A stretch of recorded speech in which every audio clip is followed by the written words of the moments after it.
It's Tuesday, March 5th, Wednesday, March 6th, if you're on the East Coast, across the pond, or down under. And this, my friends, is Spaced Out Radio. Hope you had a great day and night. I am your host, Dave Scott, broadcasting to you live from the Great White North, on top of the snowy mountains of central British Columbia, right here at SOR headquarters. We welcome you to tonight's show, including Deep Talk Radio and Revolution Radio. If you want to take a listen to our archives, they are free at youtube.com/Spaced Out Radio. Just do old Davey the favor, hit that subscribe button. Our website is spacedoutradio.com, where we have a plethora of features for you. You can rock out to Bumblefoot, go shopping at our Spaced Out Radio store as you listen, and read up on Captain Shirk's SOR Newswire and much more. Tonight's show is brought to you by the YouTube channel Insuho. Sebastian Martin brings high-quality messages to the masses. Head to our website, click on the Insuho banner, and subscribe today. It's the first Tuesday of the month, so we welcome back a beautiful smile and familiar voice to this show as Geraldine Orozco joins us from Bay Area Meditation in San Francisco, California for the Spiritual You. Geraldine is a New Age healer and intuitive who helps define her client's path in this weird and stressful thing we call life. She is also an experiencer herself, which is why tonight we are getting into extraterrestrial communication. How do we do it?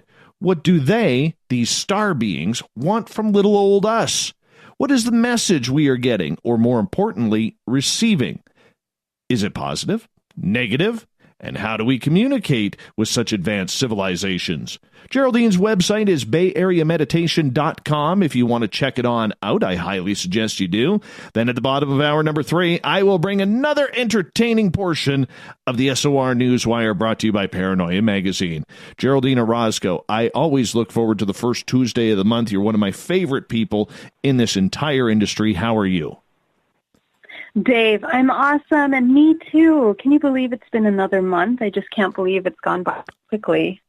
I know. It's getting ridiculous how quickly already. We're in month number 3 of 2019. Like, what is going on here? What is going on? Amazing. So how you been? What have you been up to? I'm wonderful, working as always, and so excited. And it's not work anymore. It's not work when you're in alignment with what you're doing. And you know, it's been a wonderful, quick start to the year, and I've been preparing some wonderful events this year and gatherings and trying to get as much work done as possible to connect with people and you know, just talk about all these incredible topics that we try to talk about here on our show, which is so great. So let's see, this year I have a couple of conferences that I'm going to be at. UFO, the MegaCon in Laughlin, Las Vegas, and that's March 23rd to the 31st. I'm going to be speaking at Beyond the Matrix in Sedona, Arizona, and that's going to be wonderful with Suzanne Ross and a couple other wonderful speakers that are going to be there, wonderful speakers. And later on this year in June, I'll be doing a retreat with Alba Wyman and Blair Styra, where we're going to be creating a really nice, intimate space up in Shasta. So it's really fun and exciting, and if you guys are in the area in those dates, you can check out my website for more info. And, I can't wait to connect with you guys. You know, it's funny because I wrote a blog the other night, as I write my blog every Saturday, and then on Monday we talk about it. It was about these paracons, and you know, there's a lot of real people who are out there, but one of the things, and Geraldine, you were really picking up some steam on the paracon and all these con-type fronts. How much do you enjoy it? How much do you enjoy the interaction with people that intimately? For me, the most important thing is connecting with people, and you know, actually what is wonderful about going to these events is being able to connect and help answer. And, you know, if I know something or if I have some information that can help someone have any kind of aha moment or understand something, that is my drive. That's what I focus on. So for me, you know, a lot of these events are, you know, very tiring. They're a lot of work and a lot of preparation. So, you know, it's just something that is for the people, for connection, for getting it out there. And I love doing it. I'm very happy to do it. One of the things I focused on in my blog, and I'm curious to get your opinion, is now that you are starting to go to a lot of these, the one thing that I have noticed in all my almost 4.5 years now of being in this field is there's a lot of charlatans out there. There's a lot of wannabes. There's a lot of self-titlers that are getting these opportunities to speak at a lot of these conferences that are out there. However, there's a lot of people who probably deserve those types of opportunities who never really get the phone call or the email or the invite saying, would you like to be a speaker? I know quite a few right off the bat, and I named a bunch last night on the show. But what do you think about that? I mean, I know you have to go there. You have to put your game face on. You got to be positive, have positive energy. But for a lot of these conferences, they do bring in some people that you're just scratching your head wondering, how the heck did that person get on stage, let alone through the doors?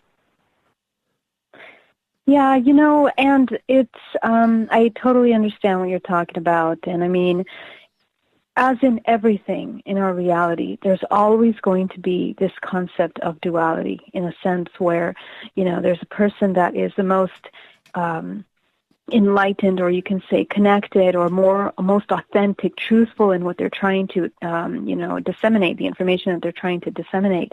And then there are people that maybe are not 100% honest, or maybe they have half a story, or maybe, their experiences haven't, gotten full circle. But for that, I think that there's two sides to that. Number one, the organization and the systems running these groups, there's a lot of responsibility and accountability that has to happen there. But on the other end of it, at the end of the day, it's really up to the audience, to the listener. And honestly, the reason why these events are put together in the first place is to provide information for those that are seeking the information. And there's always must be a range of variety and information provided for the audience, for, people out there looking for this information. And it's really up to you to use your intuition to be able to see who is who and what's what. I mean, it's difficult to control information. Otherwise, we're falling into the exact same thing that maybe our systems are doing. And that being said, it's important for people to listen to everything, with a really open mind, but at the end of the day, trust their intuition in deciding what's what. And it may seem difficult because of the number of ridiculous amounts of information that there is out there. And this is what I want to talk about today, coincidentally, is really connecting with your intuition enough to know what's real, what's right, what feels good, what it feels authentic and real. And the only way you're going to do that is by going inside, connecting with yourself, and kind of, finding your own true voice within all of those things that are there. So, it's hard. It's hard to say this person is real, it's not. You can only accept people at face value. And for whatever it is, everyone deserves to be heard. Everyone deserves some compassion in what they're going through. But, the person that has the most responsibility at the end of the day is the listener and the person that is receiving the information. And little by little, the more that we start listening and opening our hearts and our mind to this information, hopefully we're opening space for a more authentic realm of this kind of information. I think we're coming into that, Dave. I think we're coming out of the darkness with a lot of this information. We're coming out in the open. It's coming out more mainstream, I feel. I wonder if that's the case, and I hope so, because as people start to continue to open up and use their own values, their own thinking processes, and their own spiritual feelings, I think it's only positive for the future of what's going on, especially in the younger generations. But on the flip side, I want to ask you this, and normally I don't talk politics on this show, but there's a lot of strife right now and a lot of divide, both in the United States and up here in Canada right now politically. How does that play into the process of people trying to find their own spiritual well-being when they are bombarded about this daily? Well, if you're going to ask me, in my opinion, a lot of these things that are occurring right now in our government it's a reflection of, much larger system. a much larger system of control. And I think those of us that are kind of looking at these things as an observer for many, many years, we're starting to notice that maybe what's occurring here from the side of the government is not really pro-life. It's not so, pro for the people, for the benefit of the people. And instead, what we're looking at is a lot of greed and a lot of money and, the movement of that money and companies and organizations that are running the back end of these things. And so for that matter, I mean, from our perspective, we really need to start looking at that and acknowledging that. And from there, make our political decisions. So when there are elections, choose from the perspective of looking at that so we can start deciding how to navigate that kind of political movement.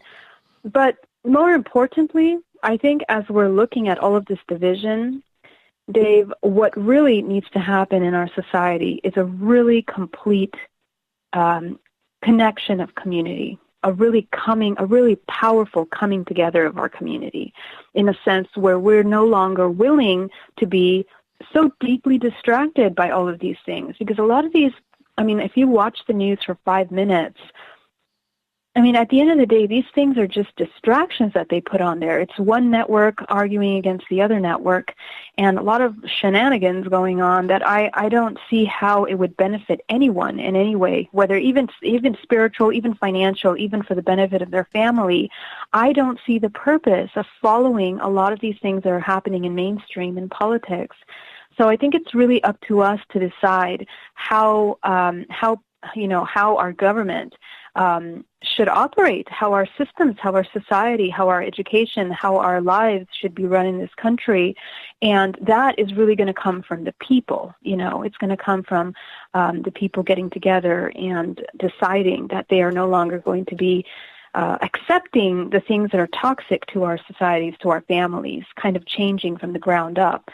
So from the spiritual perspective, we're talking about everything. We're not just talking about politics, we're talking about how a society is run. And right now that society is not being run in the most beneficial way to help us thrive as human beings. So hopefully Go ahead. Finish that thought. No, hopefully we start to realize that and connect with each other and unite as a society, as a community. Well, one of the things that I noticed with the political upheavals that seem to have really divided friends, families, whether it's on social media or in private, it really has, in my opinion, questioned a lot of people who are spiritually gifted or something along those lines. They've been accused of being, snowflakes and everything in between. Does it happen often with everybody? No, but that's kind of the way it leans. And in reality, it doesn't matter what political side you are on, conservative, liberal, Democrat, whatever it may be, your own spiritual value is your own, is it not? Yes, exactly. So with that, it is. Geraldine, go ahead. Yeah. No, and as you were saying, that's the thing. Like, if you have your own set of morals and ethics that are stronger, a strong foundation for how you want to run your family, that should reflect onto a society. And that really has nothing to do with how the government is managing things on their end. Exactly. So spiritually speaking, do we find that it's more younger people, say from their teens, maybe even younger, to say their early 30s, that are the people who are really investing in this spiritual process? Or do you find that it's an older generation now that is maybe searching for those answers that they've never had before, that are really, really opening up to spiritual development? I'm happy to say that I'm noticing that more youth is coming into the spiritual realm. And normally a lot of these retreats, a lot of these groups, I see older generations coming in. They have searched, they have worked many years on themselves, they have gone through many different, healing modalities, spiritual practices, and they're seekers, But I'm seeing with all of these beautiful children that have been born over the past decade and beyond, I think we're going to start seeing a big change in that. And spirituality is starting at an earlier age, from the sense of the person that is inquiring about their reality. You know, they want to know the truth. They want to know what's happening, and things don't feel right the way they are right now. So, you know, they're starting to question things at an earlier age, and that's wonderful. Whether that's the empowerment of our technology or a society that is no longer willing to sustain old programming, old processes, you know, it could be one or the other. But I'm starting to see that we're going for a younger generations now. So when you get those younger generations, Geraldine, who you are dealing with, because let's face it, it's much easier to deal with young ones while they're manageable, they're moldable, you know, in a positive way. We're not talking in a negative way here, but in a positive way. How do you go about that so that way it's more about helping them find their own spiritual path rather than trying to initiate a direction that you want them to go? Yeah, and really, again, it's not so much about giving them a direction, but inspiring that inquiry in them. I think I would say that would be the most powerful way to help empower someone, is to let them know that they are allowed to question reality. Because I think what's happened to a lot of us, and I mean, I'm speaking for my generation and for, you know, others as well, older generations, that I think because of our society, you know, we've been in such controlling systems that we haven't felt that it was even possible to question. And myself, coming from a Catholic family, a family that began Catholic, you know, it was just a matter of following practices and just saying yes. And, you know, even culturally, you know, not questioning your place or the roles that you need to play. And that's something that a lot of people are dealing with. And right now, as we're coming into kind of this concept of awakening, it's as if we have began to feel more comfortable with the thought of questioning what is right, what is wrong, what is real, what is okay, what is morally acceptable, what are morals that are true to our core belief systems. And I believe our core belief systems are changing in a sense where we're starting to be really, really real about what it is, what the human self, the core soul, is requiring for optimum health. I think that we've been misinformed for a long time by many organizations, whether that be religious, spiritual, you know, our society, our government, our education. All those things have been quite controlled in a sense to kind of make us feel a certain way. So when we're empowering someone, or what I call facilitating space for them, because that's all I do, I facilitate space for healing. I help them access trauma, pain, and suffering. And the purpose of what I do, in example, is just to help them open up those experiences that never wanted to be open before, you know, traumatic experiences. And within those, within the pain, is where you find a wealth of information, because that's usually where trauma caused a stagnation of experiences and where programming begins. In our first 7 years of childhood is when we start learning all of our programs, and we learn that from our parents. So anything that's happened during that childhood that caused us pain or didn't feel right 100%, because when we're born, we know what's right. We know what the soul needs. We are purely authentic. We're not tainted with fear. And so from that perspective is the most empowering state of being. So living our lives here, we start to program ourselves through fear, through limiting beliefs and whatnot. So facilitating opening for anyone, no matter what age they are, it's to access and return them back to that pure state where they're able to question and to become that authentic self, that fearless, authentic self, where they can be themselves 100%. And that's what I would say is the most empowering. Geraldine Orozco from BayAreaMeditation.com is our guest tonight on The Spiritual You. Geraldine, you mentioned, find that authentic self. We got about 2.5 minutes here before we go to break at the bottom of the hour. Maybe define what that means for a lot of people. So instead of being a product of your belief systems and what other people told you to be, your society, your religion, who are you? Who are you? Where is yourself? How are you questioning? What part of you needs that? And a lot of that will point to your inner child. What does that inner child need? Does it need more protection, more love? And what patterns are you cycling through in your life that are causing you pain over and over again? So the authentic self is everything that that inner child is requiring and is not being given. So the authentic self will know, all of those truths, all of those true core needs. Very interesting in regards to that. So when you're trying to find those true core needs, are you finding it within your mind, in your soul, in your heart? Where are you looking? You're looking at your past. You're looking at everything that made you who you are today, and you're questioning that because if you accept all the programs that are given to you and you look at your life and you're not where you want to be, that's a good place to start looking at where all the errors, all the wrong programs were created in your life. And those wrong programs are created through trauma and pain and sadness and suffering and disconnect from your true self. So the problem is we usually just glaze over all those things and keep going, and we start creating solidifying programs from there. So if we can go back to those moments, then we can kind of open it up and see who the true person is, which is the person that is beyond that pain. That moment that they were in disconnect with what was happening, that's the true person, because that person felt something off, and there's a reason for that. So we have to look at, what is happening to that person? Why is that person experiencing that disconnect? And that's where you're going to find your true self. Geraldine Orozco is our guest tonight on Spaced Out Radio.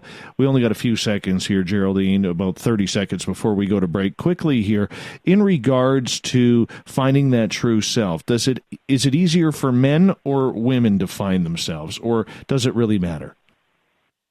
It doesn't matter. If you're willing to change your life, if you're tired of old patterns, if you're tired of suffering and being in pain, then you can change your life. And that's all it is, really. That's awesome.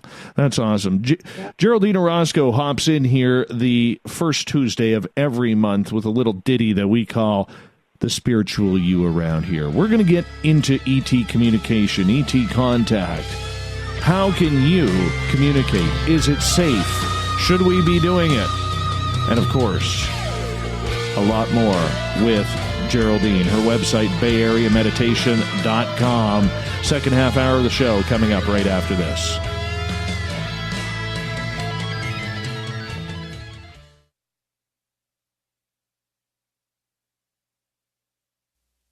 You're listening to Spaced Out Radio Live with Dave Scott on the Deep Talk Radio Network.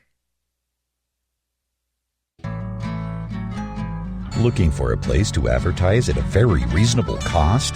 Look no further than Spaced Out Radio. SpacedOutRadio.com has an advertising tab that you can click to check out our daily, weekly, and monthly packages to play on the radio, or our website including social media. From commercial spots to banners, we have it all. Check out our competitive pricing today. A timepiece is a reflection of who you are, and what better way to show off the real you than with an Escape watch? Escape is a lifestyle brand accessorizing your days and nights. Choose to escape and create the life of discovery that you deserve. Dream, play, unite with your own personalized Escape watch. Head to escapewatches.com. There is no time like the present to enjoy your escape. Use promo code SMF2017 for your 20% discount today. Visit purpleplates.com today. For over 40 years, the Purple Energy Plates have been delivering amazing results for their many customers. Inspired by the great genius Nikola Tesla, the harmony, healing, and energetic effects of the plates have proven over and over to be beneficial and often miraculous to thousands of customers. Check their site for daily specials and choose from their many energy products. You won't be sorry. Visit them today at purpleplates.com. Hello, this is your guitar man, Ron Bumblefoot Thal, and I have to tell you, I love the response I get for Little Brother is Watching from Spaced Out Radio fans. It's amazing how music can inspire and make people think deeper about what's going on in the supernatural world. You can head over to my website, bumblefoot.com, to check out my music, my guitar workshops, my touring, even check out some of the hot sauces that I'm working on. And make sure you keep on listening, because with Spaced Out Radio, you know Little Brother is watching. We're bringing scientific thought to the paranormal. Hi there, this is Spaced Out Radio scientist Chris Cogswell. Join me, Chris Zuger, and Dave Scott the second Wednesday of every month, where we break down the who from the woo when it comes to everything paranormal. We'll investigate and try to bring sensible answers to those straight and sometimes outlandish questions people have. Hey, not everything has an answer, but we'll do our best. Listen in to Reality Paranormal only on Spaced Out Radio.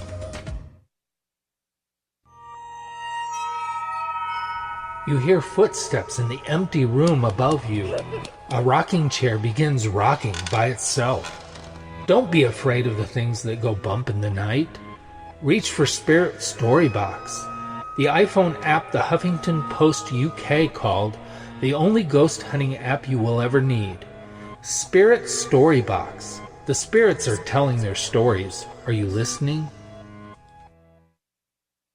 Hi there, this is Geraldine Orozco from San Francisco's Bay Area Meditation. I invite you to join me the first Tuesday of every month with Dave Scott for Spaced Out Radio's The Spiritual You. In this fast-paced world we live in, it's time for you to take some time for you. We'll cover every possible subject, from powerful meditation to healing techniques to your own intuition and spirituality. So come join us for The Spiritual You. Are you tired of being blocked, shadow banned, or placed in jail for simply posting your thoughts on social media? Social Media Freedom can take care of that for you. Social Media Freedom is the newest and one of the best free new apps that allows you the freedom to post what you want, when you want. It takes seconds to download from your app store. Come join the tribe at Social Media Freedom. It's time to set yourself free. Hi, George Norrie here. Are you ready for UFO MegaCon, the immersion event? 7 days, 8 nights, 50 new speakers, UFO military witnesses, experiencer groups, skywatches, and so much more. Join me at UFO MegaCon, March 24th through the 30th in Laughlin, Nevada. Truly the one and only new information conference of the year. Now check it out at UFOMegaCon.com. That's UFOMegaCon.com. So, you love talk radio? Then you'll love TalkStreamLive.com. TalkStream Live is always on, 24/7, with the best streaming talk shows. Find your favorite talkers and discover some new ones. It's free, readily available online or on mobile with any smartphone or tablet. Finding your favorite talk shows all in one place has gotten a whole lot easier. Just go to TalkStreamLive.com. Be sure to download the free apps from Google Play or the iTunes App Store. Are you intrigued by Paranormal Talk Radio? You'll love the new Paranormal Radio app from TalkStream Live.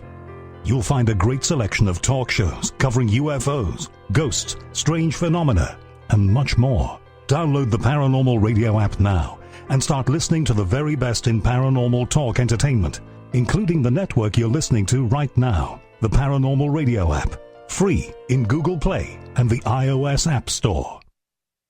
Coming soon to our website, spacedoutradio.com, is the SOR Space Travelers Club. For just $5 a month, you can get into a private area on our site where you can hang with other listeners in our chat room, post in our forum, and check out a bunch of exclusive content and store that won't be found anywhere else, including a nightly after-show party with Dave. It's going to be the best $5 a month you're going to spend. The SOR Space Travelers, only at spacedoutradio.com.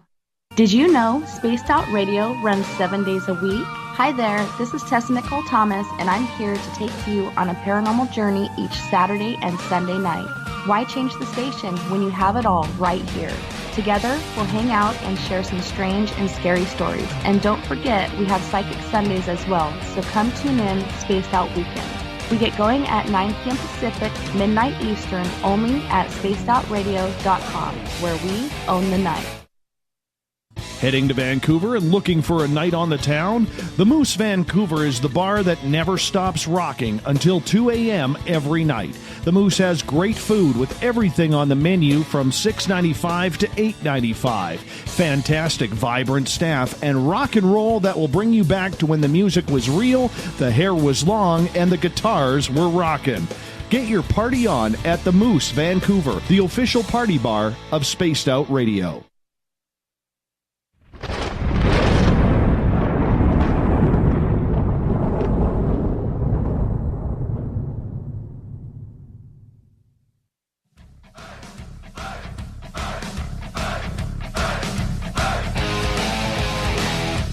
Welcome back to the second half hour of Spaced Out Radio tonight. I am your host, Dave Scott, sitting in the captain's chair of SOR headquarters right here in the frozen Canadian tundra, welcoming you all back to the show. Reminder, while you're listening to the show, a great way to support us is to head to our website, spacedoutradio.com, click on the shop banner, go get yourself a hoodie, a hat, a t-shirt, coffee mug, whatever.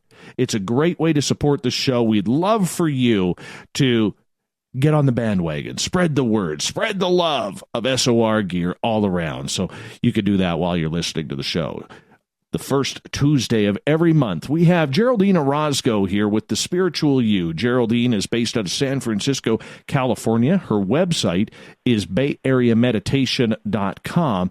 And Geraldine, we're going to get into a little bit of extraterrestrials with you right now. Normally, we don't go down this angle, but it seems like a fun one because you are an ET contactee. And of course, our audience is always changing, and we got new people listening in who may not know your stories. When did your ET contact start? My paradigm was completely changed in 2013 when I first had contact. And that was the first memorable contact, which means that I actually remembered everything that happened to me as I was taken out of my bedroom here in Union City, California.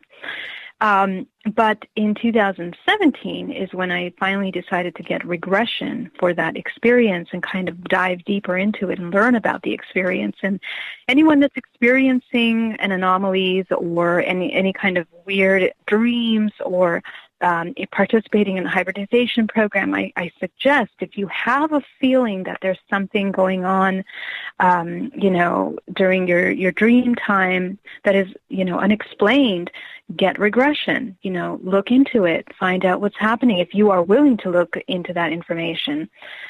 And it wasn't until I got my regression that I actually understood what was happening to me, and I realized that I was a lifelong abductee, not just that one time. I had been taken since I was 5 years old. So, that was huge for me. So I decided to let go of all the fears that I've had of speaking on this topic and to talk absolutely openly and candidly about my experiences, Dave, with abduction and ET contact, because I'm not the only one. There are thousands of people around the world, maybe even millions, that are participating in hybridization program and in other ET contacts. And so I really love, and I think it's important to talk about this topic. How did you figure out that this was actually happening to you and not just some set of nightmarish dreams? Mm-hmm. Well, first of all, was that very, very vivid abduction out of my bedroom window. And so when it began, what was impactful about that experience is that I was taken on board a craft and introduced to my hybrid children.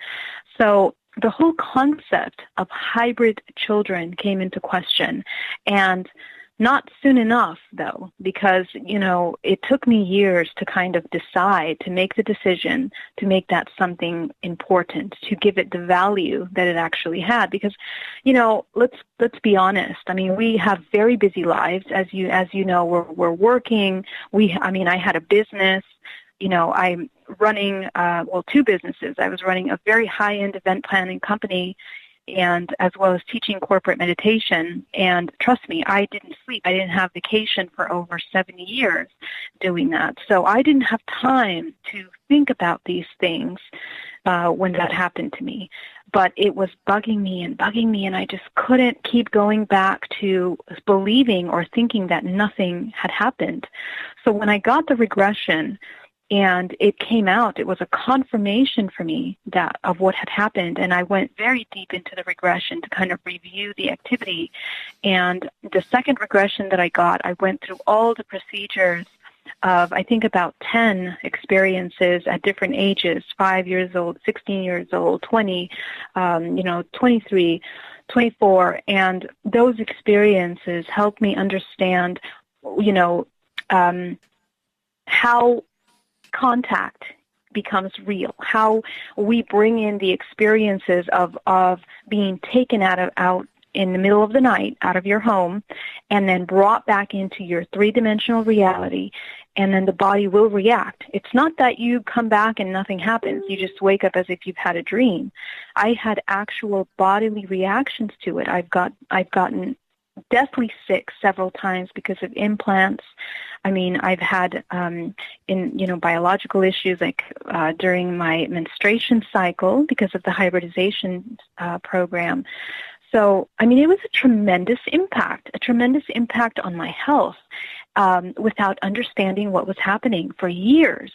And, I mean, obviously, when you're not in this realm of research or even knowing these things, you have no idea and wouldn't even think about connecting your sickness or your trip to the hospital to ETs, right? That's not something that we would do.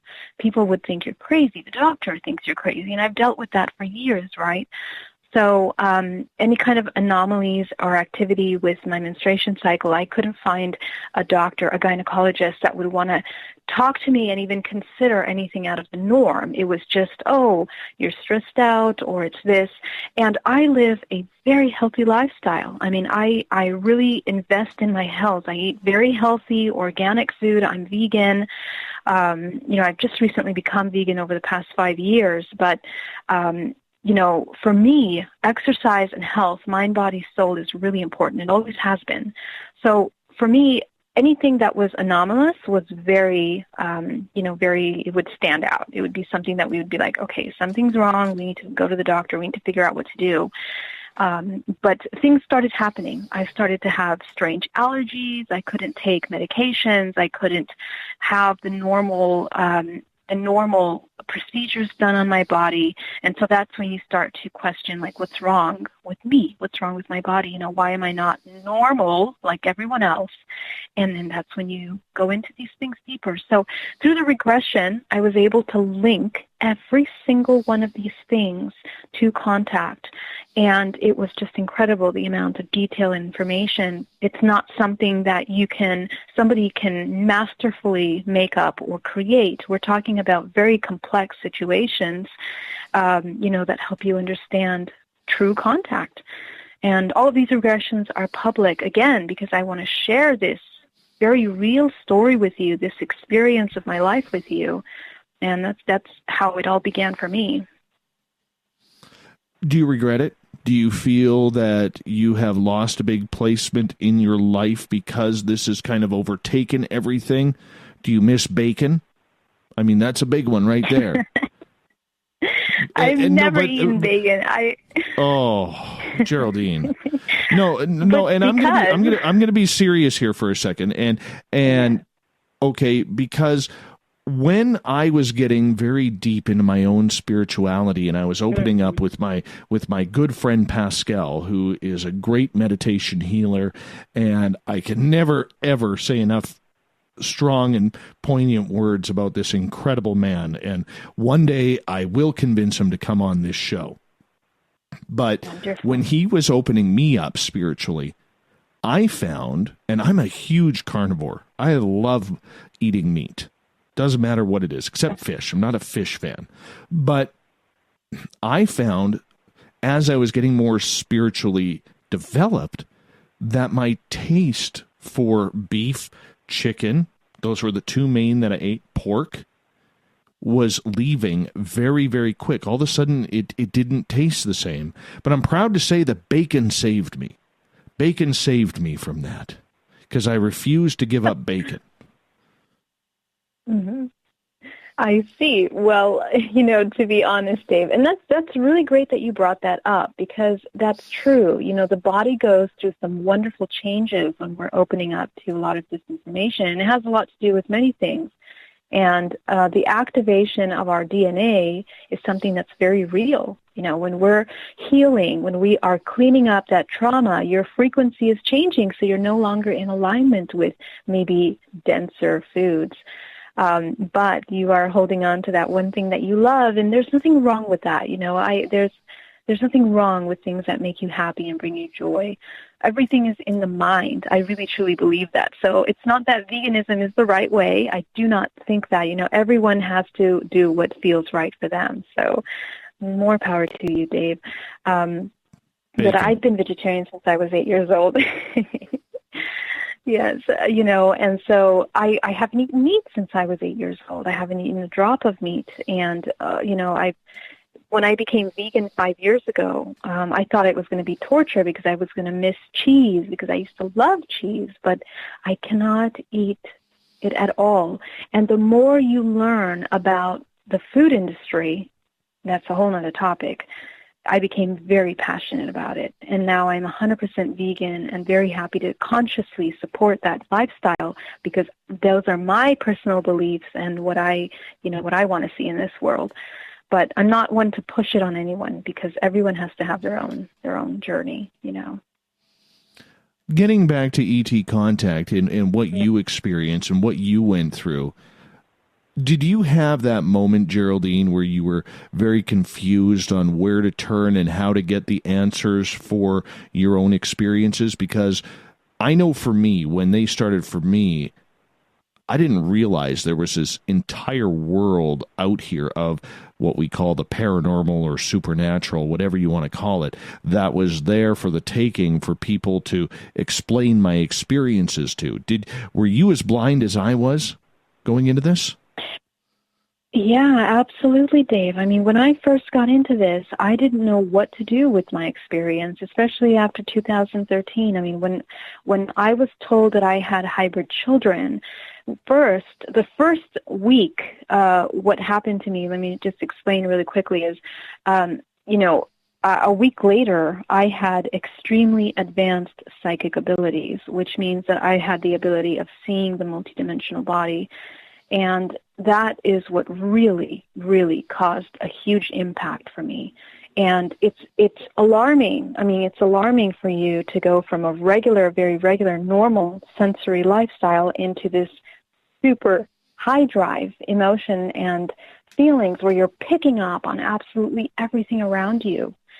So it was a moment of having to go through that kind of integration of that and learning how to feel and experience life from a very open perspective. And there, from that point, I was looking desperately online. I didn't know who to talk to. There was nobody I could talk to. I haven't told anyone except my parents what had happened. And of course, they're very sweet and supportive. But my partner at the time, he listened, but he would question. He was very skeptical about all of it, and it wasn't 100% for him. And so that kind of made me want to kind of sit back with my information and my experience and kind of just protect it. I didn't want to talk to anyone about it. Because I didn't know what was happening. And so when I looked online trying to find support, I found a couple things. I found there was Bridget Nielsen and her hybrid children community. And I found a few interviews of Barbara Lamb and also Mary Rodwell, and those were very interesting to me. But they didn't help me understand what was happening or why. I didn't feel, or maybe I didn't look in enough, to the information.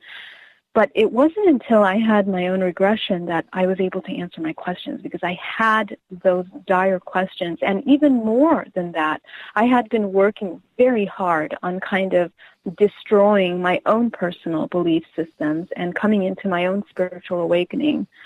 So for me, it was a very, very personal journey. It was something very close to me, and finding the answers for me was something that I had to do for myself. I didn't do it for, trying to get into this field of research or to speak about it. That was so far away from even my thinking until the information started coming. So I was lost, yeah. And it wasn't until I started to have the regression that I found my answers, Dave. How was it for you? How did you find your answers? For me, it was just battling it head on. It was battling it head on and pushing for those answers. And the funny part about it, I always explain it like this, Geraldine, and maybe it hasn't been this way because I've never done hypnotherapy. The only time I went under hypnotherapy, I literally had my guides bring me out about 10, 15 minutes. I remember the loud voice of one of my guides in my voice saying, "That's it, we're done, wake up." And I woke up and I said to the lady point blank, I said, "I can't go any further. They've stopped me." She goes, "Who, your guides?" I said, "Yes." She goes, "Well, that's a first for me." And I went, "Well," she goes, "Obviously there's something in there that's not wanting to be unlocked just yet." So I had to go with that. I just kind of went with the flow. But like I tell my audience with a lot of things, Geraldine, is for me, it's to keep opening the doors. So when I started, I opened up that first door. I noticed 10 other doors in front of it or behind it. And then when I opened up each of those 10 doors, behind each of those doors was another 10 doors. So that would take me to 100 doors. And it just keeps going and going. And it's the adventure of wondering what that next door that opens is that keeps me going. But on the flip side, I will say this. I've noticed that I am very frustrated because there are certain things I want answers to. Certain things. I want to hang out with Carl. I want my flight in a UFO. I do. I don't want none of this dream stuff anymore. I want to see Bigfoot again. I want to see more fairies. I want to see more ghosts. I want to see a lot of this weird stuff because for me, I'm not trying to prove it to anybody. I just want to feel the experience. Yep. That's really beautiful and really important. And for all the experiencers out there that are going through it, I mean, that's the thing. You have to find your answers. And to me, Dave, it's my true belief that if you ask, it will be given. Sooner or later, you will get your answers. And either that's through your own self-inquiry or through looking for the person that's going to help you guide you into that inquiry. But the answer will always come from yourself, I feel. I really strongly feel that way. So, I don't know. We got about 4 minutes here, Geraldine, and I want to hit you up with this question because I think everybody is looking for that one-size-fits-all answers. And you nailed it right on the head there, where everybody has to learn individually why them. Because the reasoning that you got opened up comparatively to the reasoning that I got opened up or other people have been opened up is radically different in each case. I'm sure you would agree with that. Yes, it is radically different. It's radically different because we come from different backgrounds of perspective. However, what I am noticing more and more, Dave, overall, when I look at these stories, when I look at the experiences that people have, after you hear hundreds of them, you start to see a lot of common things, Dave, a lot of common things. And, in my research and what I've been finding and documenting here about a lot of these hybridization experiences, that a lot of what we're starting to see is common, like the reason why you are taken. A lot of experiencers have these special abilities. They are extremely empathic. They are psychic in some ways. They have these incredible abilities to see. They are somehow prepared to experience what they're doing, whether they know it or not. They come into that knowing eventually after the experience occurs. So I find that very interesting and enlightening to find that. And on the other perspective, as you know, I research DNA, and as we look at the history of our human race, this is where things start opening up, and we're not looking through that little keyhole anymore. We're looking at this giant, massive system that's set up in a sense where maybe all of us are hybrids. And maybe all of us have had contact at some point in our timelines or other past lives. And maybe we've had communication, in other ways, more ways than one. And we're just not aware of it. We just don't know because we're just learning what it means to communicate with ET contact. Well, I mean, that's a big step for a lot of people and an emotional step because as humans, with about 90 seconds to go here, we're not used to this. We don't want to be used to it because it is so out of the ordinary, out of the norm. And even with ghosts, a lot of people are the exact same way. Yep, that's true. That's true. But what we need to remember is that we are multidimensional beings. And that's something that I really try to inspire in people to question. Again, we're going back to that thing, have the permission to question reality. A lot of us, we want to stay in our little comfort zone. We want to have our beliefs and nothing more. But why? Why have we turned into people that are not questioning our reality? So I think it's really important, not just for us, but the generations that follow, our children, inspire them to question reality. Because if we continue saying yes to everything that's being handed over and created for us, where is that going to lead us? That can lead us absolutely anywhere. And then the question of free will comes in.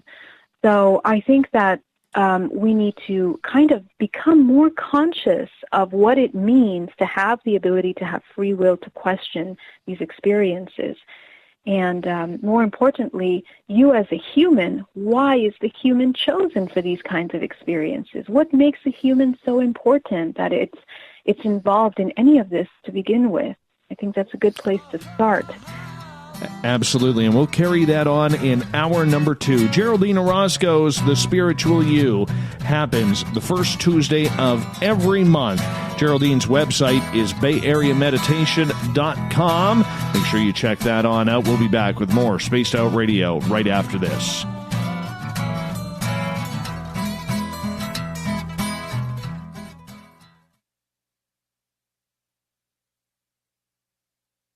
Looking for the stories of the strange and weird that you will find hard to find anywhere else? Check out the SOR Newswire on our website. Our writers, led by Captain Shirk, are scouring the world for the oddest and most bizarre stories we can find. Everything from weird crime to suspenseful and paranormal. We're working hard for you to bring you the most intriguing news of your day. Check out the SOR Newswire at spacedoutradio.com today.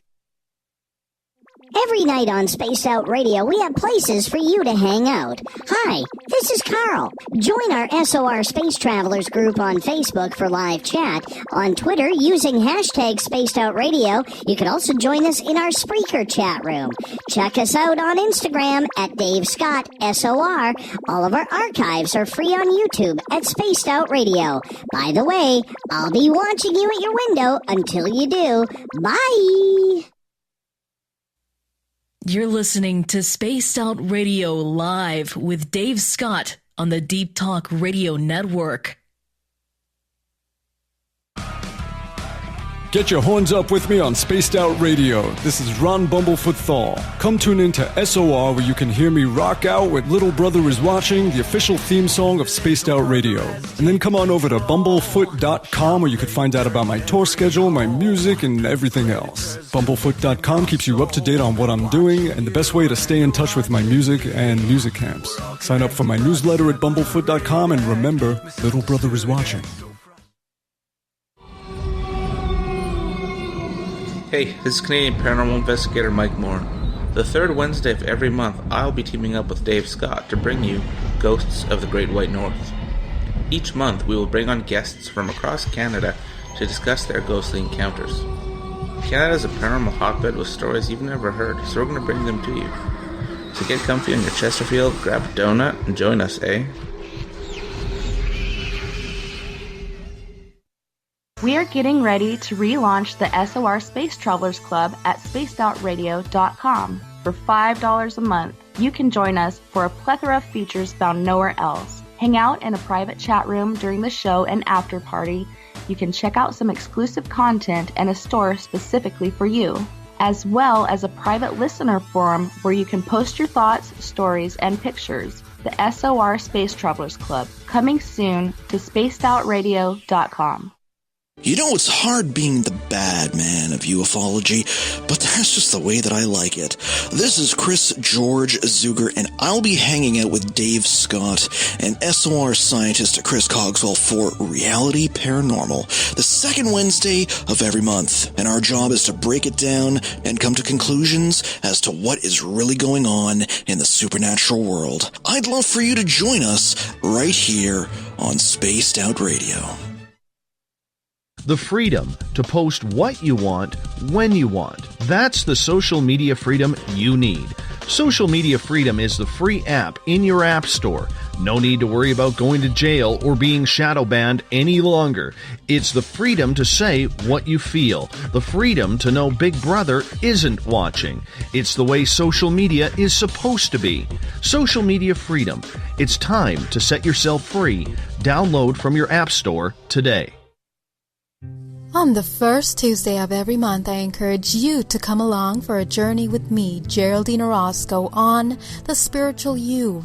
Together, we will take a look at how to access the highest expression of yourself and change your life. Consciousness, ET contact, health, and wellness, we can talk about it all. So come along for a spiritual ride with me, Geraldine Orozco, on The Spiritual You, only on Spaced Out Radio. Visit purpleplates.com today. For over 40 years, the Purple Energy Plates have been delivering amazing results for their many customers. Inspired by the great genius Nikola Tesla, the harmony, healing, and energetic effects of the plates have proven over and over to be beneficial and often miraculous to thousands of customers. Check their site for daily specials and choose from their many energy products. You won't be sorry. Visit them today at purpleplates.com. Find your escape where time has no limits. It's about living today and cherishing the heritage of yesterday. A spirit of adventure for what is new with the nostalgia of the past. Your timepiece is a reflection of who you are. Life surrounded by beauty from the world around us to the soul within. EscapeWatches.com. There is no time like the present to enjoy your escape. Use promo code SMF2017 for your 20% discount today. Looking for a place to advertise at a very reasonable cost? Look no further than Spaced Out Radio. SpacedOutRadio.com has an advertising tab that you can click to check out our daily, weekly, and monthly packages to play on the radio, or our website including social media. From commercial spots to banners, we have it all. Check out our competitive pricing today. The Call of the Wild is in Vancouver. The Moose Vancouver is one of the hottest bars and restaurants in the city. Open until 2 a.m. nightly, the Moose will rock you like a hurricane all night long. Great food with everything on the menu at $6.95 near the corner of Nelson and Granville. Get your horns up and come rock with us. The Moose Vancouver, the official rocking bar of Spaced Out Radio. So, you love talk radio? Then you'll love TalkStreamLive.com. TalkStream Live is always on, 24/7 with the best streaming talk shows. Find your favorite talkers and discover some new ones. It's free, readily available online or on mobile with any smartphone or tablet. Finding your favorite talk shows all in one place has gotten a whole lot easier. Just go to TalkStreamLive.com. Be sure to download the free apps from Google Play or the iTunes App Store. Hi, George Norrie here. Are you ready for UFO MegaCon, the immersion event? 7 days, 8 nights, 50 new speakers, UFO military witnesses, experiencer groups, skywatches, and so much more. Join me at UFO MegaCon, March 24th through the 30th in Laughlin, Nevada. Truly the one and only new information conference of the year. Now check it out at UFOMegaCon.com. That's UFOMegaCon.com.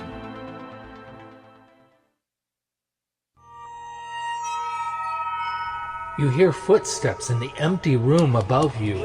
A rocking chair begins rocking by itself. Don't be afraid of the things that go bump in the night. Reach for Spirit Storybox, the iPhone app the Huffington Post UK called the only ghost hunting app you will ever need. Spirit Storybox. The spirits are telling their stories. Are you listening? You're listening to Spaced Out Radio with Dave Scott. Follow Dave on Twitter at Spaced Out Radio and on Facebook, Spaced Out Radio Show. Welcome back to hour number 2 of Spaced Out Radio. Tonight, I am your host, Dave Scott. Thank you so much for being with us. Tomorrow night on the show, Ryan Burns joins us. We're going to be discussing the happenings at Skinwalker Ranch. Stay tuned for that one. It's going to be exciting at 9:06 Pacific, 12:06 a.m. Eastern at spacedoutradio.com. Hi to everyone listening in on our terrestrial affiliates, KDUNE AM 1030 in Reedsport, Oregon, KZFX 93.7 FM in Ridgecrest, California, WQEE 99.1 FM in Newnan, Georgia, and UPRN 107.7 FM in New Orleans. On the digital side, hi to everyone in Revolution Radio Land and on Deep Talk Radio. Good to have you with us.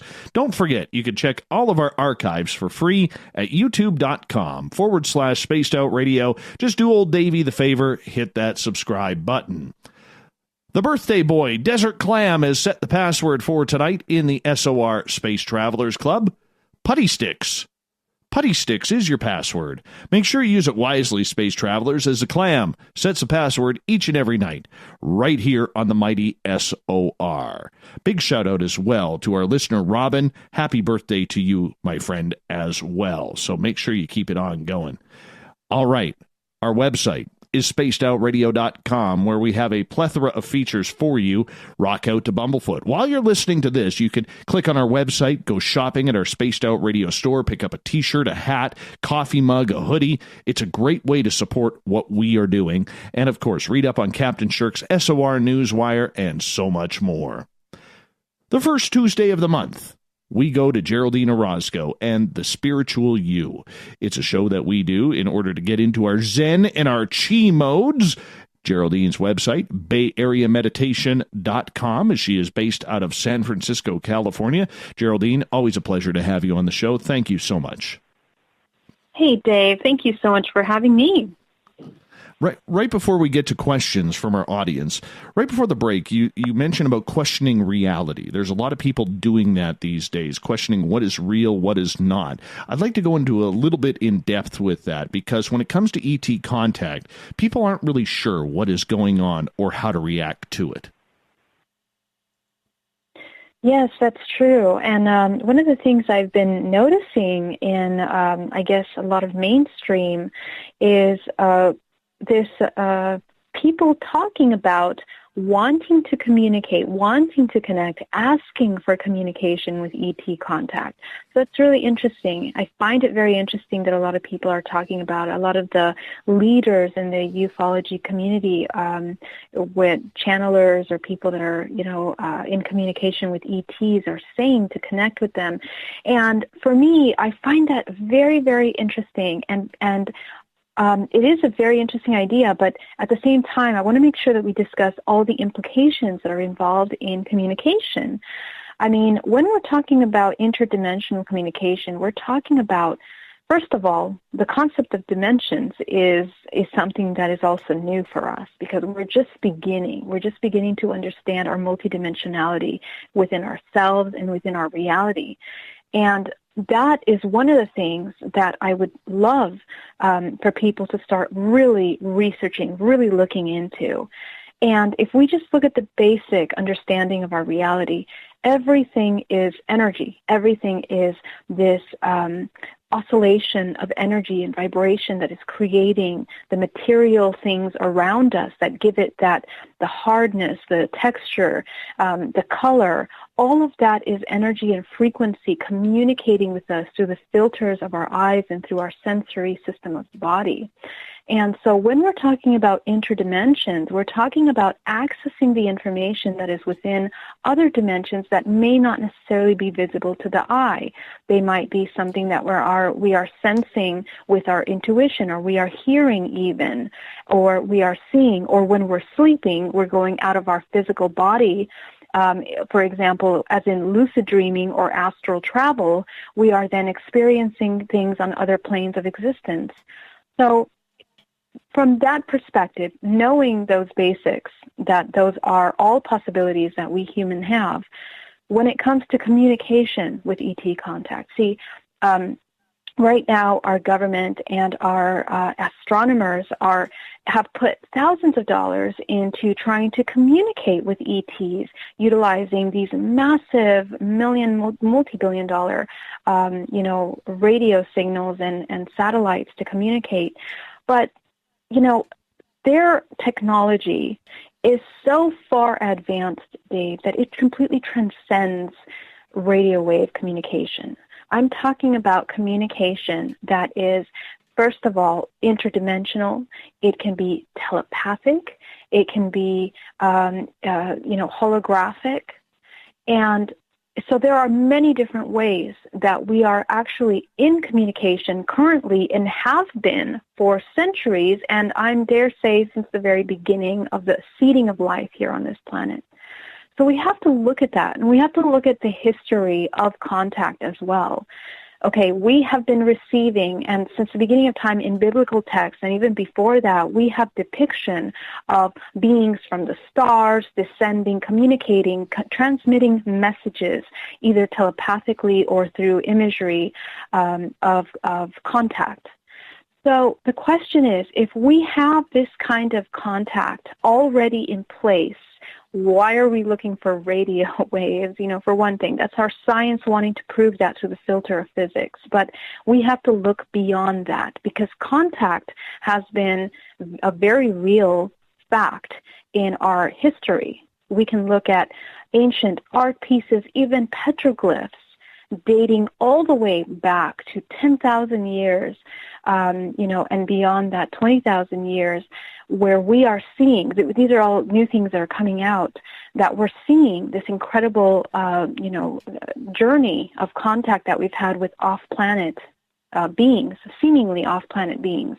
So the question is, from the human aspect, as we're starting to learn how interdimensional connection and communication operates, the human has certain ways that they're able to communicate. One of those are psychic contact, so they have ability to telepathically communicate with these beings. They are seeing things, they are feeling things, sensing things through our sensory bodies, and there's many different kinds of psychics out there.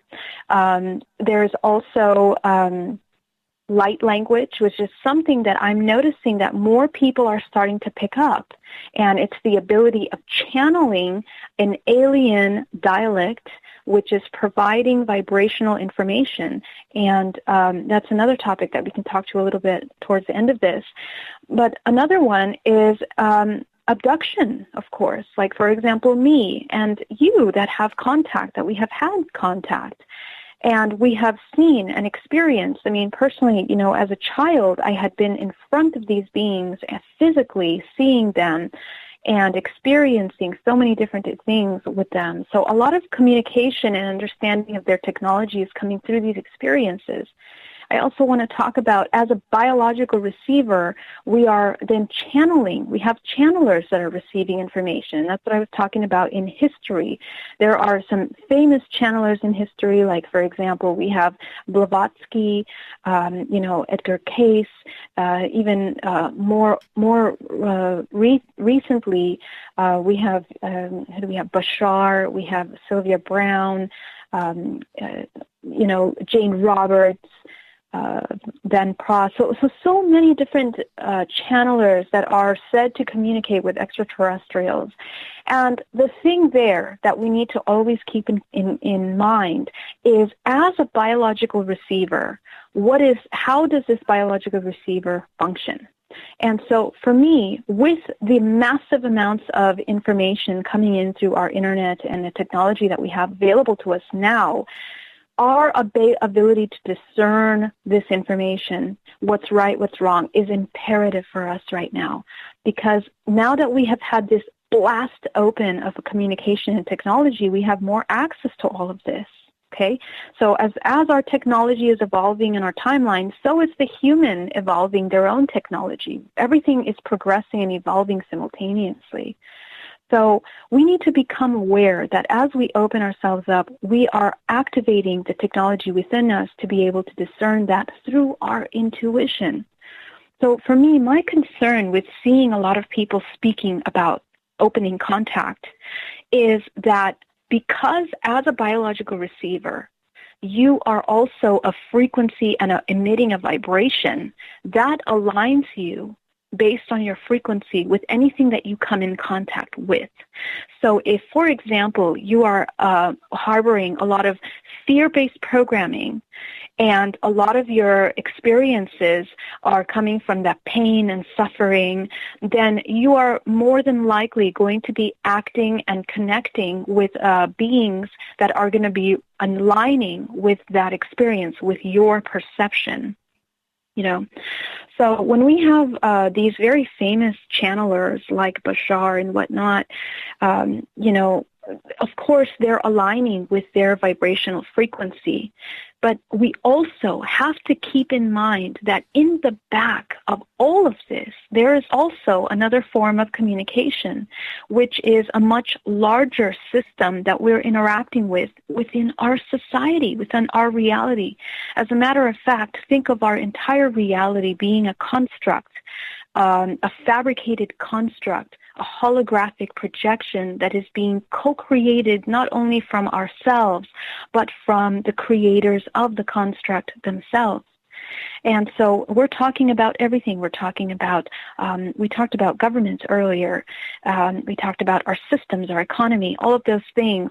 Now, you know, when we look at these things and who is running them in the back end, if we look deeper, it's my opinion that there is a much larger system running at the very back end of that.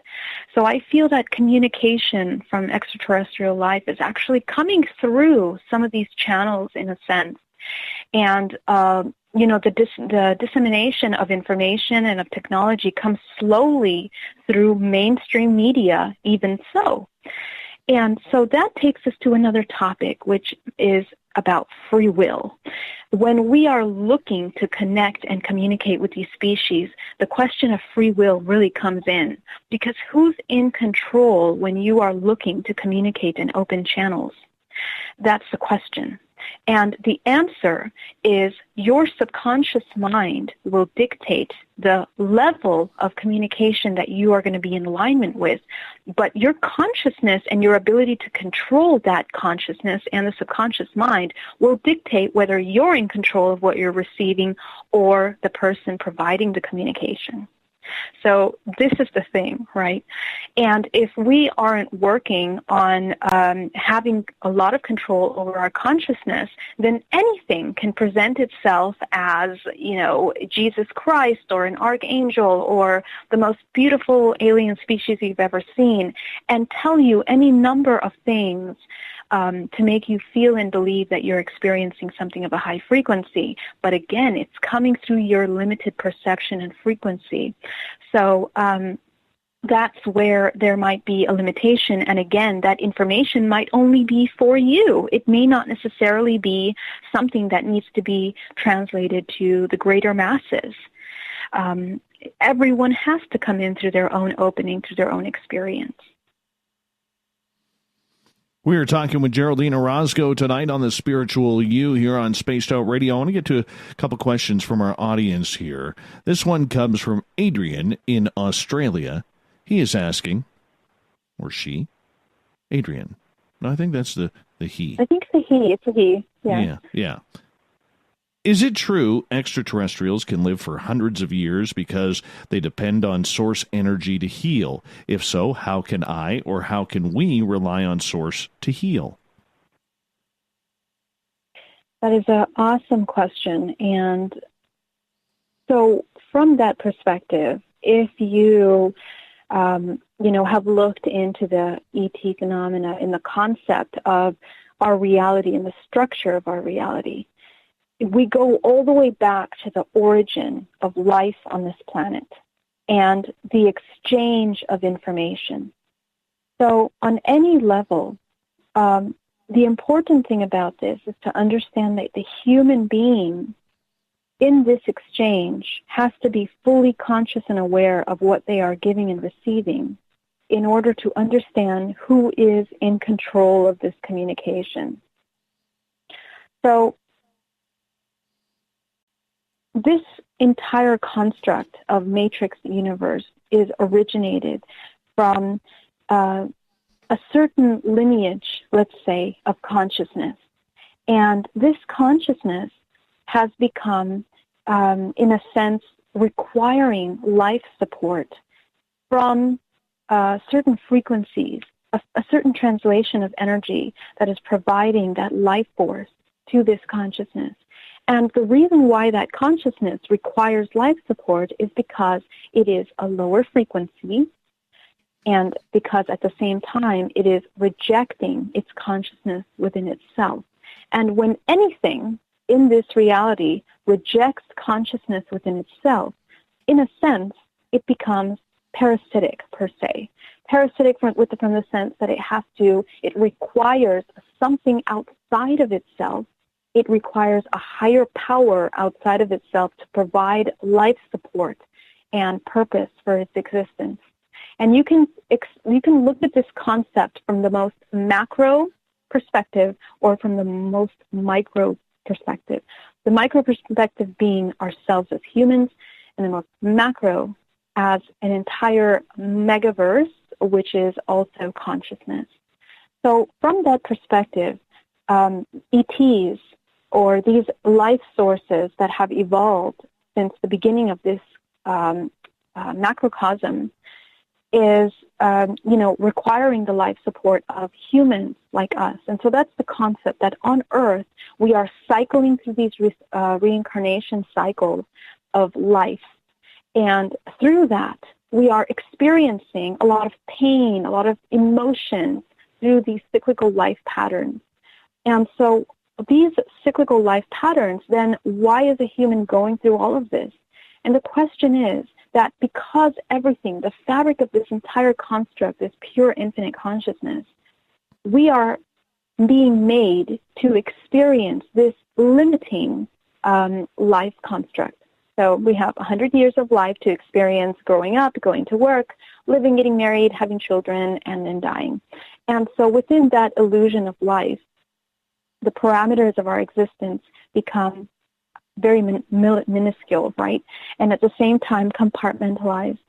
And that requires us to feel that we're in constant struggle and survival mode. So that frequency provides a very heavy amount of this parasitic exchange that I was talking about earlier. And because humans are not conscious enough to be able to destroy the illusion of that very limited lifetime, we keep coming back into this. So the purpose is that humans try to integrate all of those concepts of duality in order to leave that reincarnation cycle and experience other aspects of consciousness. So that being said, if these ETs are coming from a more parasitic perspective, the whole purpose of exchanging with them then becomes an option. It becomes an option from the perspective that as pure consciousness, you have the ability of experience other things, not just this life support, this life existence that we're in. That I know these concepts are really broad and there's a lot of things to them, but it's important that we talk about them because it helps us understand the much bigger picture. Very, very intriguing indeed. We only got a couple minutes here before we need to go to break here at the bottom of the hour. And I think Carl in the chat room had a good point. He says, we have so much capabilities that we can use if we only knew about them. Our thoughts have so much power, but be careful with intent. What does intent play on this, Geraldine? Intent is absolutely everything. Because intent and intention is a result of what is being created, produced, acted on based on your subconscious mind. So what creates your intention is a combination and a collection of thoughts and programs that are within the subconscious mind. And it can be a number of things that create that intent, the basis for that intent. So intent is actually a very complex thing that we need to learn about, because we may think that our intent is just basically based on our maybe superficial emotion, like, for example, a very loving emotion that I have right now, and so I'm going to intend that a hug that I give someone is very warm and loving. And yet, in the very back of my mind, I might have a lot of problems that I'm dealing with, a lot of insecurities, fears, anxieties while I'm giving that hug, but it's not at the surface, it's deeper within. So your intent then will be a manifestation of frequency, which is combined with that love, but also a lot of other things. So this is why, it goes a lot deeper. It's not so simple to say that intent is something that we can just quickly just intend and create something. It's a very complex thing that we need to very much understand. And when it comes to communication and contact, your subconscious mind is actually what is aligning yourself with these frequencies. So if you are a lower frequency or a fearful, thinking that you are a victim or helpless in some sense as a human on this planet, and you think that you are lost forever in this reincarnation cycle and there's aliens that are feeding off your life force, you're going to attract those kinds of experiences. If you have gone deeper into understanding the complexity of what that means, all the way to the very root of that information, you will have understood that you as the human have full control of how you're experiencing those things and how you co-create them. So there's a difference between the person that comes from that mentality and a person that truly understands, what the human is. And again, because your mind is the most powerful thing, that's the reality that you're going to be creating. It's not a matter of saying what's right and what's wrong. It's a matter of how the laws of this universe function, and they function on intent. Your subconscious mind is what creates your reality, basically. Geraldine Orozco is with us tonight on Spaced Out Radio, and she comes in the first Tuesday of every month with a feature around here we call The Spiritual You. And we love it when Geraldine is around here. BayAreaMeditation.com. I think you have another website. It's GeraldineOrozco.com as well, correct? Yeah, that's right. That's my main website, actually. Bay Area is for my local corporate, but feel free to connect with me on either one. And also hybridmother.com, which is my hybrid support group for all of those that are experiencers. Oh, I didn't know you had that one. That one's new to me. Yeah. I've had that one, but I'm just now putting it out. It's an international support group for hybrid parents, basically. Wonderful. Wonderful. Geraldine will be with us for another hour here because we just love her so darn much around on Spaced Out Radio. We'll be back with more of The Spiritual You right after this.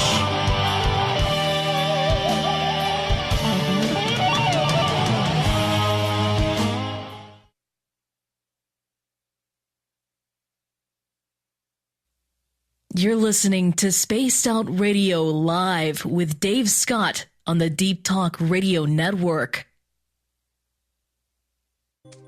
We're bringing scientific thought to the paranormal. Hi there, this is Spaced Out Radio scientist Chris Cogswell. Join me, Chris Zuger, and Dave Scott the second Wednesday of every month, where we break down the who from the woo when it comes to everything paranormal. We'll investigate and try to bring sensible answers to those straight and sometimes outlandish questions people have. Hey, not everything has an answer, but we'll do our best. Listen in to Reality Paranormal only on Spaced Out Radio. Are you tired of being blocked, shadow banned, or placed in jail for simply posting your thoughts on social media? Social Media Freedom can take care of that for you. Social Media Freedom is the newest and one of the best free new apps that allows you the freedom to post what you want, when you want. It takes seconds to download from your app store. Come join the tribe at Social Media Freedom. It's time to set yourself free. A timepiece is a reflection of who you are, and what better way to show off the real you than with an escape watch? Escape is a lifestyle brand accessorizing your days and nights. Choose to escape and create the life of discovery that you deserve. Dream, play, unite with your own personalized escape watch. Head to escapewatches.com. There is no time like the present to enjoy your escape. Use promo code SMF2017 for your 20% discount today. Heading to Vancouver and looking for a night on the town? The Moose Vancouver is the bar that never stops rocking until 2 a.m. every night. The Moose has great food with everything on the menu from $6.95 to $8.95. Fantastic, vibrant staff and rock and roll that will bring you back to when the music was real, the hair was long, and the guitars were rocking. Get your party on at the Moose Vancouver, the official party bar of Spaced Out Radio. Coming soon to our website, spacedoutradio.com, is the SOR Space Travelers Club. For just $5 a month, you can get into a private area on our site where you can hang with other listeners in our chat room, post in our forum, and check out a bunch of exclusive content and store that won't be found anywhere else, including a nightly after-show party with Dave. It's going to be the best $5 a month you're going to spend. The SOR Space Travelers, only at spacedoutradio.com. Did you know Spaced Out Radio runs 7 days a week? Hi there, this is Tessa Nicole Thomas, and I'm here to take you on a paranormal journey each Saturday and Sunday night. Why change the station when you have it all right here? Together, we'll hang out and share some strange and scary stories. And don't forget, we have Psychic Sundays as well, so come tune in Spaced Out Weekend. We get going at 9 p.m. Pacific, midnight Eastern, only at spacedoutradio.com, where we own the night. So, you love talk radio? Then you'll love TalkStreamLive.com. TalkStream Live is always on, 24/7, with the best streaming talk shows. Find your favorite talkers and discover some new ones. It's free, readily available online or on mobile with any smartphone or tablet. Finding your favorite talk shows all in one place has gotten a whole lot easier. Just go to TalkStreamLive.com. Be sure to download the free apps from Google Play or the iTunes App Store. Hi there, this is Geraldine Orozco from San Francisco's Bay Area Meditation. I invite you to join me the first Tuesday of every month with Dave Scott for Spaced Out Radio's The Spiritual You. In this fast-paced world we live in, it's time for you to take some time for you. We'll cover every possible subject from powerful meditation to healing techniques to your own intuition and spirituality. So come join us for The Spiritual You. Visit purpleplates.com today. For over 40 years, the Purple Energy Plates have been delivering amazing results for their many customers. Inspired by the great genius Nikola Tesla, the harmony, healing, and energetic effects of the plates have proven over and over to be beneficial and often miraculous to thousands of customers. Check their site for daily specials and choose from their many energy products. You won't be sorry. Visit them today at purpleplates.com. Are you intrigued by Paranormal Talk Radio? You'll love the new Paranormal Radio app from TalkStream Live. You'll find a great selection of talk shows covering UFOs, ghosts, strange phenomena, and much more. Download the Paranormal Radio app now and start listening to the very best in paranormal talk entertainment, including the network you're listening to right now, the Paranormal Radio app, free in Google Play and the iOS App Store.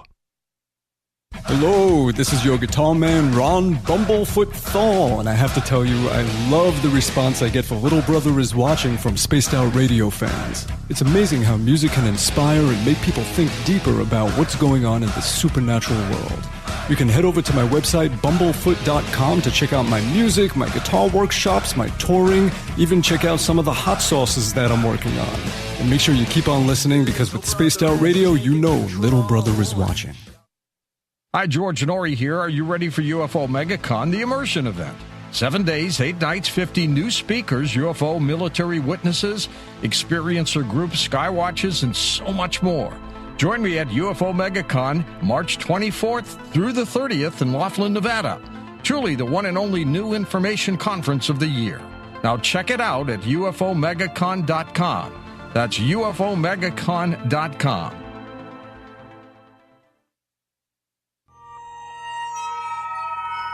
You hear footsteps in the empty room above you.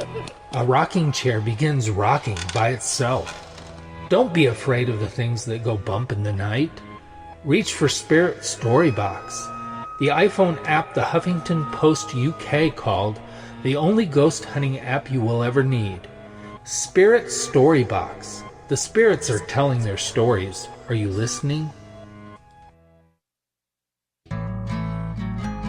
Looking for a place to advertise at a very reasonable cost? Look no further than Spaced Out Radio. SpacedOutRadio.com has an advertising tab that you can click to check out our daily, weekly, and monthly packages to play on the radio, or our website including social media. From commercial spots to banners, we have it all. Check out our competitive pricing today.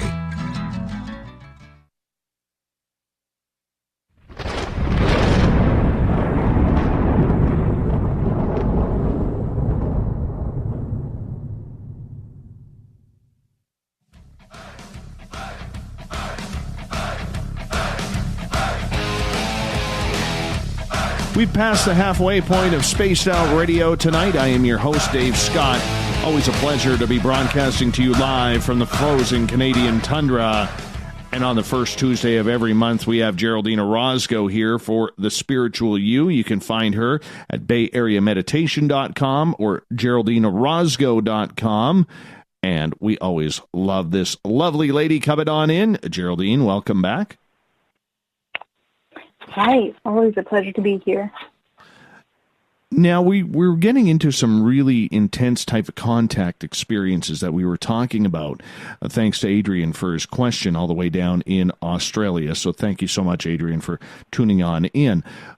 In regards to ET communication, there's a lot of skeptics out there, and I got to admit, even though I've had my own, I'm still kind of skeptical about it. How do we know that we are actually getting messages from above or interdimensional beings, and it's not just our imagination? Well, that is a wonderful and very important question. I'm glad we got to that, Dave, because the question is, we don't until we have trained our intuition to a level where we are completely in alignment with what we believe is reality. And that's a difficult place to snap into, to get into, and it's a process. However, as we know, the most advanced beings in our history are those people that have gone deep enough into questions, to question reality, and to identify what was real and what was not real for them. And that's how they have found most advanced technologies and most advanced, things outside of the norm, people that have really transcended our basic understanding of reality. And so that being said, what we need to understand from contact is that when we are opening ourselves up to communicating, again, coming back to that, what I mentioned earlier about your frequency aligning you with what you're coming into contact with, that's one part of it. But there's also another very important part, and that helps us kind of focus on the spiritual aspect of the human. Because the deeper you go into ET contact and communication in your research, the further down the rabbit hole you go, you're going to be met with spirituality. And the further down spiritual rabbit hole you go down, you're going to be met with ET contact. And that's what I found on my personal journey. And I think some of us are coming into that understanding now, I think it's part of the evolution of technology and everything that we're coming into. But you can't have one without the other. And the reason for that is because when you start to question human soul and our multidimensionality, there's no question that we are not the only beings sharing even this time space, even this room that I'm in right now, that you're in right now. You are sharing with other frequencies, other consciousness that is sharing the space with you. And so when that happens, depending on your ability to tune yourself in like a radio frequency to those different communications and channels, you will be receiving things based on what you're tuning into. And so what that means is that we can be communicating with any number of beings, even entities, and there are these things. And the purpose for understanding your multidimensionality as a human is to become aware of what kinds of manifestations of consciousness there are in our existence. And one of those are extraterrestrial beings. Another ones can be ETs. Another ones can be the concept of angels or these higher vibrational beings. There is always duality. We live in a dualistic existence, so there's always going to be higher range manifestations of contact and lower range. And your frequency will dictate what you're going to tune into, but then again, you have to understand that their technology is so far advanced that they can present themselves as any number of things. And so when we're coming into contact, the reason why I believe that we need to be careful with this communication is that as a human, in order to discern what is the highest expression for yourself, that integration has to happen first. Secondly, when that integration happens, you as a human are reconnected to that infinite consciousness, which is the fabric of who you are. Because you are infinite consciousness, you have access to infinite knowledge and information. We have access to the Akashic records, for example. That's an example, and that is a realm of infinite information that connects all of us here in this reality. And we all have access to that. That's not just something that certain psychics have or certain people have. All of us have access to the Akashic records because we are so interconnected. That's all one consciousness that we share. So that being said, for a human to be clear about what they're coming in contact with, their most empowered state would be that connection to their higher self. That higher self is basically the fragment that is connecting you to that infinite consciousness. And what I mean by fragment is just the way that consciousness fragments itself as it comes into different dimensions. And it has to fragment itself because it's a higher frequency. Higher frequency must be broken down into a frequency that is now visible and in alignment with this dimensional reality, which is a 3D. We live in a 3D world, a physical world. So, for me, my suggestion when we're talking about this communication and contact is that if we want answers, if we want to know what it is to have contact and what we're trying to figure out from what role we play as humans, the best place that we can go to is our connection to our higher self. Our higher self is that infinite consciousness, so it's never going to be in alignment with lower frequency beings. Okay, so the human is a very complex and the most advanced biotechnology in this matrix universe. And I always say that because it's the truth. Like, we need to understand how complex the body is. And from there, we can start diving outside of ourselves for information, for answers. What I don't want to see happen in our human race is another concept of religion, or another concept of coming into this parasitic exchange where a human has to hand over their power to another being which they believe is more advanced than them. That's where the danger lies in communication. The human is in control of what they're creating within their subconscious mind and co-creating in this reality. And that being said, you are in control with what you're experiencing. So it's not that the human has to hand over their abilities or their powers. We need to get away from that concept that we are dependent of any other greater being outside of ourselves. And I think that's something that we're going to come into understanding as we understand what it is to be human, what that God essence and the role that it plays through us as humans is very important. Want to get to a couple questions from our audience here, and one's a comment from Human Carl, because we have to distinguish between Carl, the alien, and Human Carl. Thank you for doing so. Yeah, well, you never know. You never know. And he actually put this on our Thought of the Dave today, because we ask a Thought of the Dave question every single day. And today's Thought of the Dave was, spiritually speaking, how would you like to improve your life? And this is what Carl's response was, and he wanted me to read it to you and get your opinion. So Human Carl says, I had an unexpected spontaneous Kundalini awakening a few months ago, still learning about the benefits of what I received or opened for me, and also how to deal with the empathic, I think he means empathic, negative feelings I receive from so many people and events. And you know, I can agree with Carl on this, because the one thing that I noticed in regards to my own awakening when that happened, it was very, very strong with the fact that this rush of emotions comes out. Like if you're shopping at the grocery store, or you're picking up a few things at Walmart, or you walk into a church, or you're picking up your children at school, or wherever it may be, Geraldine, the energy that you pick up is so strong from people that it really makes you almost want to become introverted. Mm-hmm. Absolutely.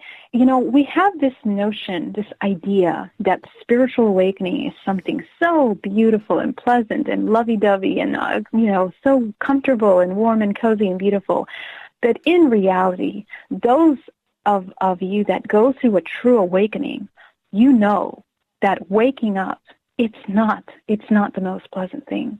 Why? Because you're coming out of this very deep numbing sleep of not feeling anything into feeling absolutely everything. And I can confirm, all of these things that you're telling me, Dave, all these experiences that you've gone through, and also, our guest here, our listener that is talking about having that Kundalini awakening where he felt so raw and open at events. When I had my experience, I didn't want to leave my house. I couldn't even, going to the mall or shopping was just excruciating torture because I can feel everyone around me. It felt like I was naked and completely unprotected. And that is the process that we go through because it is a rebirth.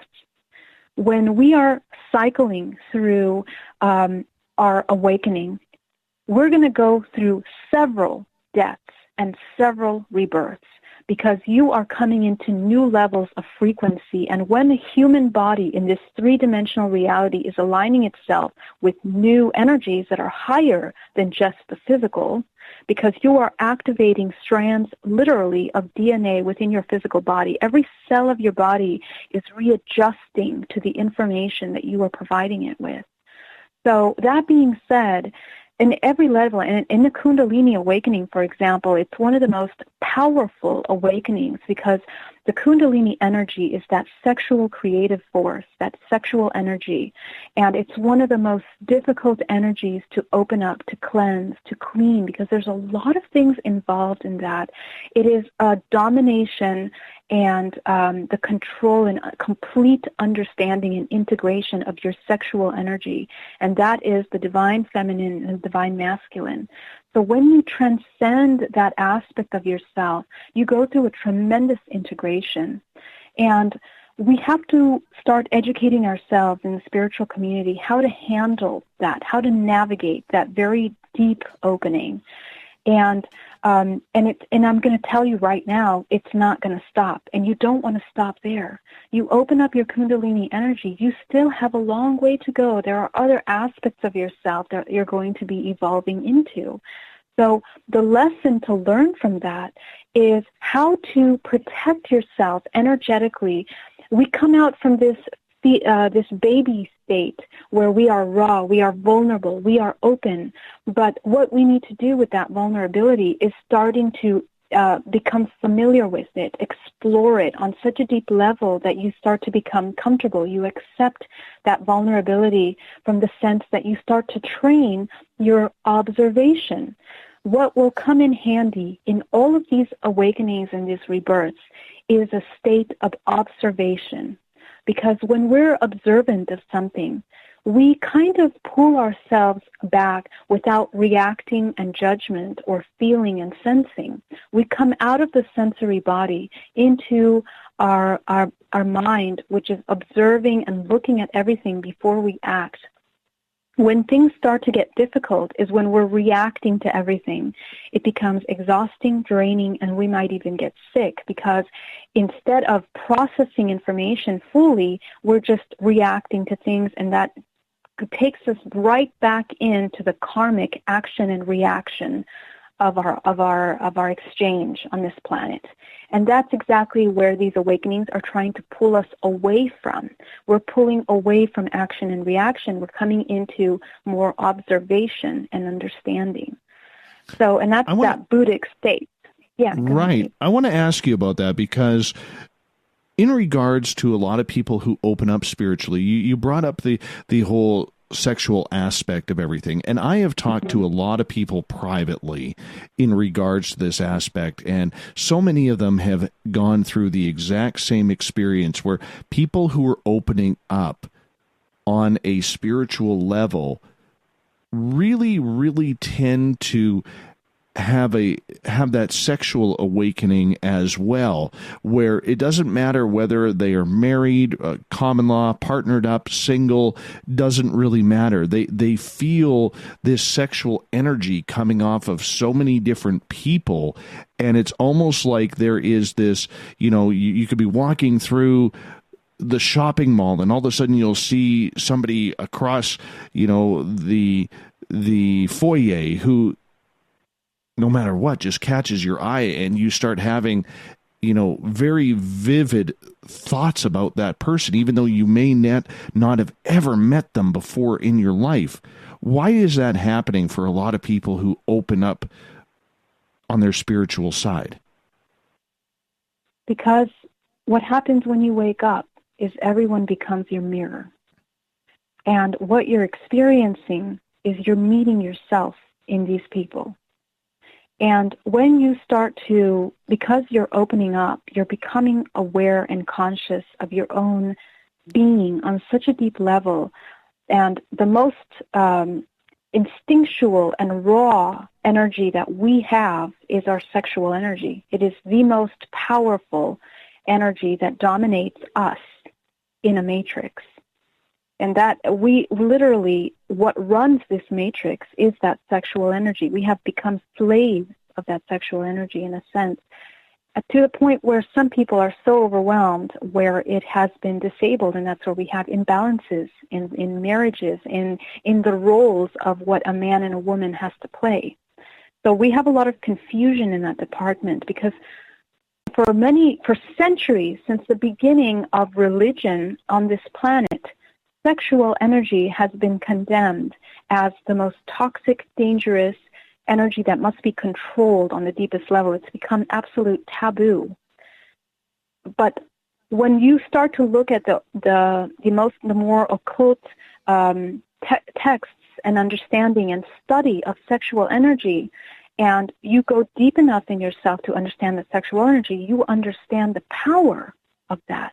That sexual energy is what makes you that creative life force.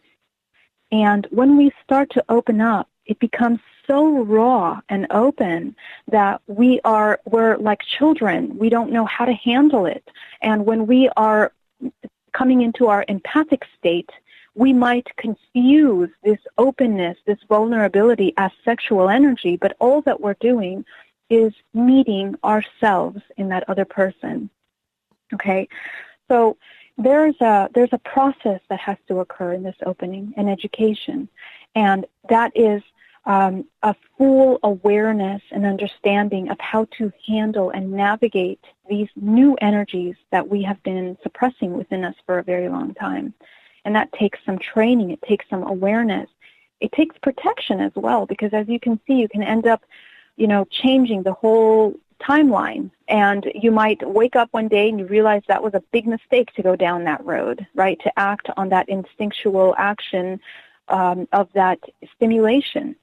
So that's why when we come into these awakenings and we're opening these sexual realms of ourselves, awareness and observation is going to be the most powerful tool for you, because once you get through that experience of seeing and feeling everything on the deepest level, you're going to start learning automatically the body, because it already knows. It's just remembering how to navigate the human body, how to easily work with this. And when you integrate your own fears and angers and suppressions of the sexual energy within you, all of that will go away. Okay, so that's where right. your focus has to be. Mm-hmm. We got about 90 seconds here before we got to go to break, but I do want to ask you in regards to that. You can't just act on those feelings. You don't know what the other person is feeling. They may, feel that same way, or they may all of a sudden be thinking that you were, assaulting them in one way or another. I mean, you have to control that urge, I think, as we do with everyday humans. But, people who I've talked to on the spiritual side say it is a very difficult task, because you have that sexual connection with somebody and you just can't go and say, hey, I have this sexual connection with you. We should act on this now. You can't just do that. Well, the thing is this. It depends on your frequency. What I'm seeing is that it's not sexual at all. You think it's sexual because inside you there is an aspect of yourself that requires acting out on that level. But if you go deeper into this person that is experiencing that, if you go to the deepest core of that need, there is something there. There is a need that is much deeper than just that sexual connection. And it is a much deeper requirement that has to be nurtured. It has to be nurtured. It has to be understood. It has to be integrated. Healed in a sense, but it's a touchy subject. It's integration that has to happen. And then you will understand that connection that seemed sexual at first is actually a very deep need for being seen, being acknowledged, to be many, many different things, And on that note, I'm going to get you to hold on right there, because we're going to go to break at the top of the hour. More Geraldine Orozco and the Spiritual You coming up in hour number 3. We'll be back.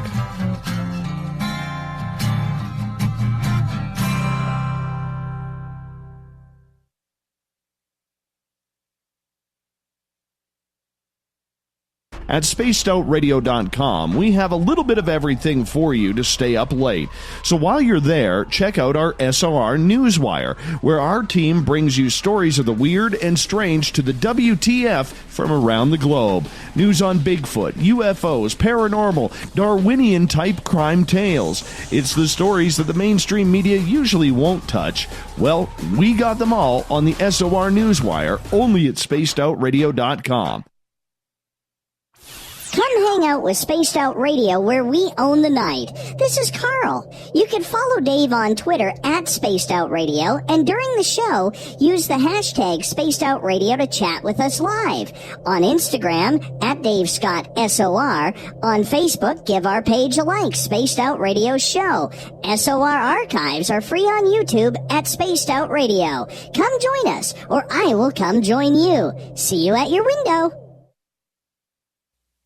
You're listening to Spaced Out Radio Live with Dave Scott on the Deep Talk Radio Network. Find your escape where time has no limits. It's about living today and cherishing the heritage of yesterday. A spirit of adventure for what is new with the nostalgia of the past. Your timepiece is a reflection of who you are. Life surrounded by beauty from the world around us to the soul within. EscapeWatches.com. There is no time like the present to enjoy your escape. Use promo code SMF2017 for your 20% discount today. Hey, this is Canadian Paranormal Investigator Mike Moore. The third Wednesday of every month, I'll be teaming up with Dave Scott to bring you Ghosts of the Great White North. Each month, we will bring on guests from across Canada to discuss their ghostly encounters. Canada is a paranormal hotbed with stories you've never heard, so we're going to bring them to you. So get comfy on your Chesterfield, grab a donut, and join us, eh? Visit purpleplates.com today. For over 40 years, the Purple Energy Plates have been delivering amazing results for their many customers. Inspired by the great genius Nikola Tesla, the harmony, healing, and energetic effects of the plates have proven over and over to be beneficial and often miraculous to thousands of customers. Check their site for daily specials and choose from their many energy products. You won't be sorry. Visit them today at purpleplates.com. Get your horns up with me on Spaced Out Radio. This is Ron Bumblefoot Thal. Come tune in to SOR where you can hear me rock out with Little Brother Is Watching, the official theme song of Spaced Out Radio. And then come on over to bumblefoot.com where you can find out about my tour schedule, my music, and everything else. Bumblefoot.com keeps you up to date on what I'm doing and the best way to stay in touch with my music and music camps. Sign up for my newsletter at bumblefoot.com and remember, Little Brother Is Watching. The Call of the Wild is in Vancouver. The Moose Vancouver is one of the hottest bars and restaurants in the city. Open until 2 a.m. nightly, the Moose will rock you like a hurricane all night long. Great food with everything on the menu at $6.95 near the corner of Nelson and Granville. Get your horns up and come rock with us. The Moose Vancouver, the official rocking bar of Spaced Out Radio. We are getting ready to relaunch the SOR Space Travelers Club at spacedoutradio.com. For $5 a month, you can join us for a plethora of features found nowhere else. Hang out in a private chat room during the show and after party. You can check out some exclusive content and a store specifically for you, as well as a private listener forum where you can post your thoughts, stories, and pictures. The SOR Space Travelers Club, coming soon to spacedoutradio.com. The freedom to post what you want, when you want. That's the social media freedom you need. Social Media Freedom is the free app in your app store. No need to worry about going to jail or being shadow banned any longer. It's the freedom to say what you feel. The freedom to know Big Brother isn't watching. It's the way social media is supposed to be. Social Media Freedom. It's time to set yourself free.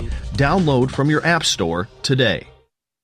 So, you love talk radio? Then you'll love TalkStreamLive.com. TalkStream Live is always on, 24/7 with the best streaming talk shows. Find your favorite talkers and discover some new ones. It's free, readily available online or on mobile with any smartphone or tablet. Finding your favorite talk shows all in one place has gotten a whole lot easier. Just go to TalkStreamLive.com. Be sure to download the free apps from Google Play or the iTunes App Store. On the first Tuesday of every month, I encourage you to come along for a journey with me, Geraldine Orozco, on The Spiritual You. Together, we will take a look at how to access the highest expression of yourself and change your life. Consciousness, ET contact, health, and wellness, we can talk about it all. So come along for a spiritual ride with me, Geraldine Orozco, on The Spiritual You, only on Spaced Out Radio. Hi, George Norrie here. Are you ready for UFO MegaCon, the immersion event? 7 days, 8 nights, 50 new speakers, UFO military witnesses, experiencer groups, skywatches, and so much more. Join me at UFO MegaCon, March 24th through the 30th in Laughlin, Nevada. Truly the one and only new information conference of the year. Now check it out at UFOMegaCon.com. That's UFOMegaCon.com.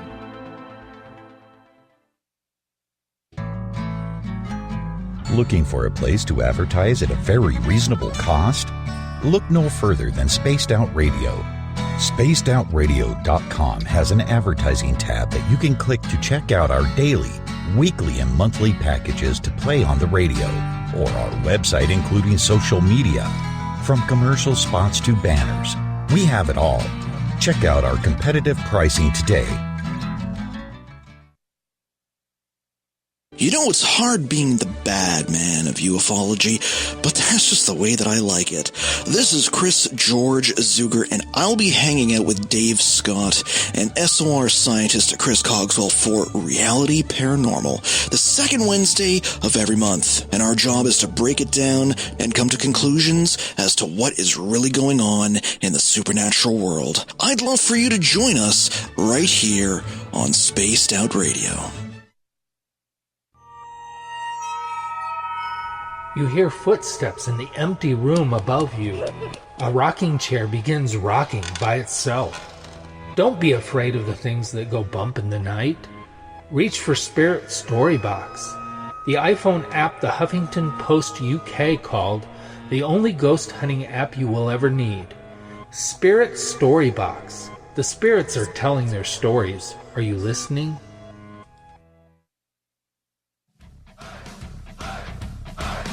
Would you like to connect with us? Head to spacedoutradio.com for all your latest show info. Now, back to Dave Scott and SOR. Welcome back to the third and final hour of Spaced Out Radio. Tonight, I am your host, Dave Scott. Thank you so much for being with us. Tomorrow night on the show, we're taking a look at the weird side of the Skinwalker Ranch. Ryan Burns will be our guest, breaking it all down. We get going at 9:06 Pacific, 12:06 a.m. Eastern at spacedoutradio.com. Hi to everyone listening in on our terrestrial affiliates. KZFX 93.7 FM in Ridgecrest, California. WQEE 99.1 FM in Noonan, Georgia.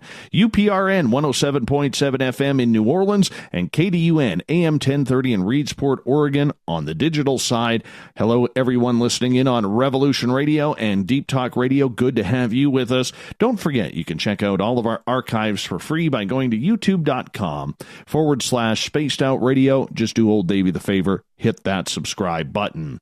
The Desert Clam has set the password for tonight in the SOR Space Travelers Club. Putty Sticks. Putty Sticks is your password. Make sure you use it wisely, Space Travelers, as the Birthday Clam sets the password each and every night, right here on the mighty SOR. Our website is spacedoutradio.com, where we have a plethora of features for you. You can rock out to Bumblefoot, go shopping at our Spaced Out Radio store while you're listening to this show, because it's a great way to support what we do here. And, of course, you can read up on the SOR Newswire put together by our news director, Captain Shirk. For the final time tonight, we introduce Geraldine Orozco with The Spiritual You, a little show we do here the first Tuesday of every month where we look into our Zen, our Chi, our ET contact. We do it all. Geraldine's websites are bayareameditation.com and geraldineorozco.com. Always a pleasure to have you with us, Geraldine. So happy to be back for this final hour. We got into some great stuff before we left off, too. Absolutely, absolutely. And I kind of went in a direction I didn't expect, but nonetheless, that's what we do around here in this fireside-type chat while it snows outside the SOR headquarters studios, and the flakes are getting bigger and bigger. But I love it. It's warm out. It's warm, like at the freezing level warm. I woke up this morning, it was like minus 18 Fahrenheit. It was cold this morning, I'm not going to lie. Unbelievable. Unbelievable. I know. You guys are a whole different species of being, I think, out there that can handle that cold. Let's get to some audience questions here. Anushi is listening in. Thank you so much for listening in, Anushi. I really appreciate that. And she is asking, how can one get rid of entities attached permanently? Why only entities contact her and not her family? Very interesting. So that's a great question. And Anushi, I believe her name is Sarana. She's in India, actually. So thank you so much for listening all the way over there. Wonderful. Yeah, entities. So that's a really great question, and the answer is really about, again, frequency. And so, number one, if you're experiencing contact and you're seeing things and your family is not, that is a clear indication to show you that, first of all, you're wide open, my love. You're wide open. So your energy is open and receptive. your frequency is higher in a sense, where you are starting to see things beyond just this physical dimension. And that is the DNA activation that I was mentioning earlier. When we are working on ourselves, when we're clearing up our blockages, healing ourselves, we begin to open up and activate this beautiful human body that has the ability of accessing multiple dimensions. And we do that by starting to work with our intuition.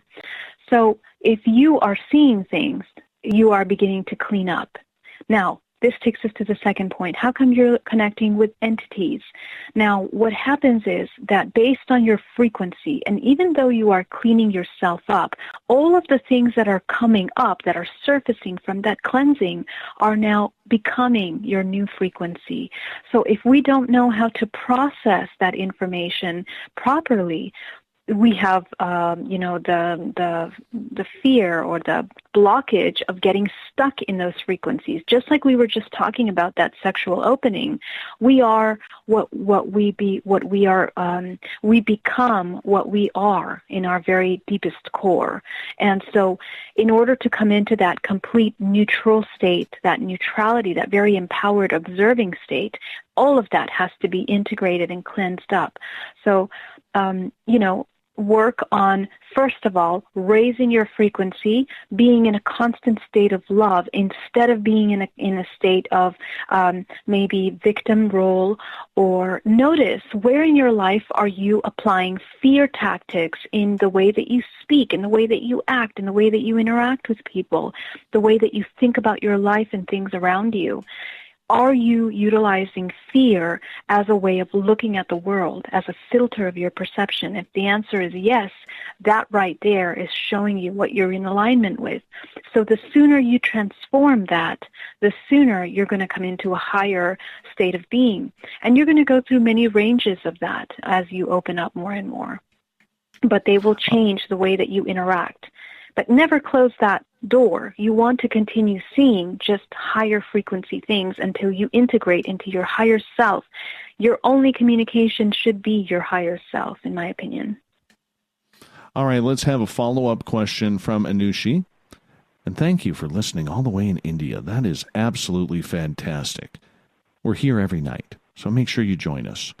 Her second question is, if someone is energetically protected, then why and how are extraterrestrials or entities contacted? Does that energetic protection go with the soul afterlife also? That's beautiful. That's a very complex question. And basically, your energetic protection is very much quite temporarily, because it is based and created every moment that you are fully aware of your present. Why? Because our concept of time is nonlinear. Okay, we tend to think that there is a past, there's a future, there is now, but in reality, all of those are occurring simultaneously. And because they're occurring simultaneously, we are interacting, in a sense, with all of them. So what matters is what's occurring right here, right now. So when you come into the present moment, that means that all aspects of yourself are then in alignment with what you're experiencing. And that's when free will begins to kick in properly. It begins to not kick in when you are fragmented and other aspects of yourself are not in the present moment.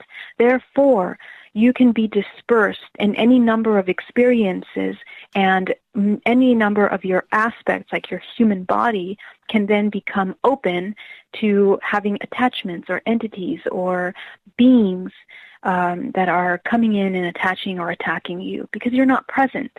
So that is really important that I stress, that being present is the number one way to start to control your reality and what you're experiencing here.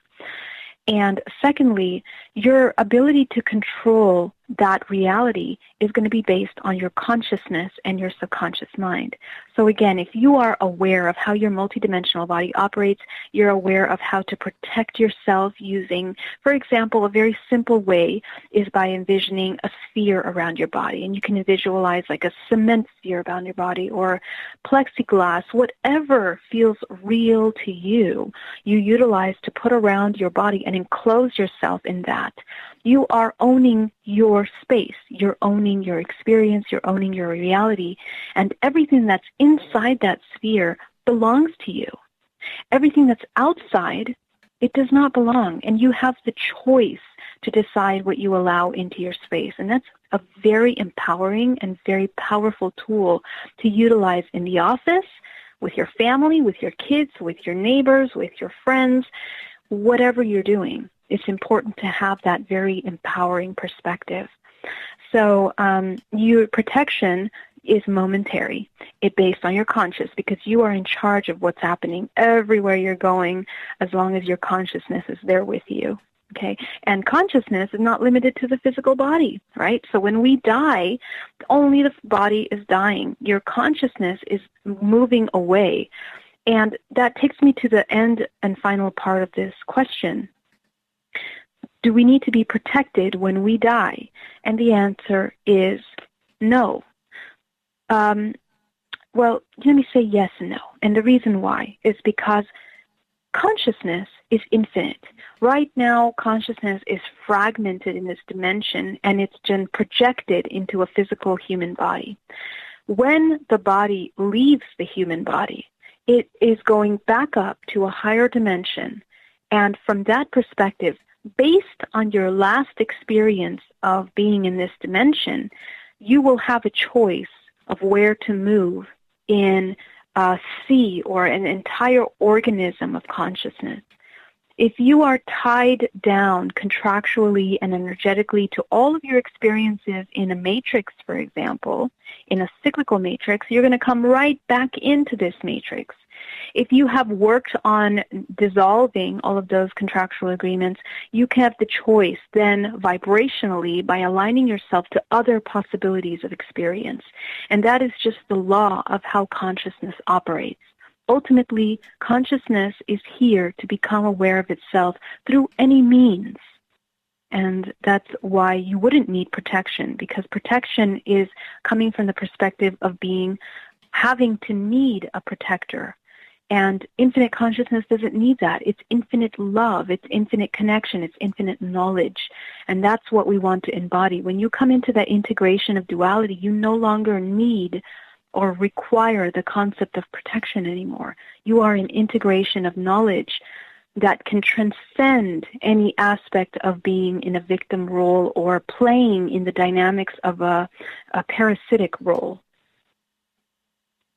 Let's move on to another question here. This one comes from Catherine, who says, Geraldine, not too long ago, you decided to show one of your regression sessions on Instagram. And Catherine is wondering what led to that decision for you to do that. Thank you. Thanks for asking. And I'm going to be sharing more of them. And the reason why is because regressions are a way for us to understand a tool to utilize accessing suppressed memories. When we have contact, and what has happened in our society for a very long time is that ET contact has become taboo. It has become something that is ridiculed because there isn't enough, there isn't even enough light being shed on this department enough to even question. All we have is the news, the media, and our society providing us a very ridiculed perspective without even taking a moment to consider the possibilities of its reality. And that is, I believe, a controlled way of creating reality for us. That is a controlled perception. And most of us, we have gone along with that. Even myself, throughout my entire life, before any of this came into my life, I never even considered ETs. Aliens was just something in the movies or something in characters. It was not something that was real to me until it happened to me. And that right there is a very clear indication of how our paradigms, in a sense, are being controlled by belief systems. And until we start talking about these things openly, we are never going to be able to leave that school of thinking. We are always going to think that it's taboo or it's ridiculous, and it's okay to ridicule people that have gone through things like that. We live in a multidimensional reality, and it's time that all of us become very aware of that reality and start to question reality despite what science, physics, the government, your educational systems are telling you. The pure infinite consciousness is within you through your personal experiences. That is the infinite fountain of truth. And so I share that very, candidly, something that happened to me, something that's very intimate and very vulnerable, because I dedicate my life to explaining these things to people. The hybridization program is something that we have been in since the beginning of life on this planet.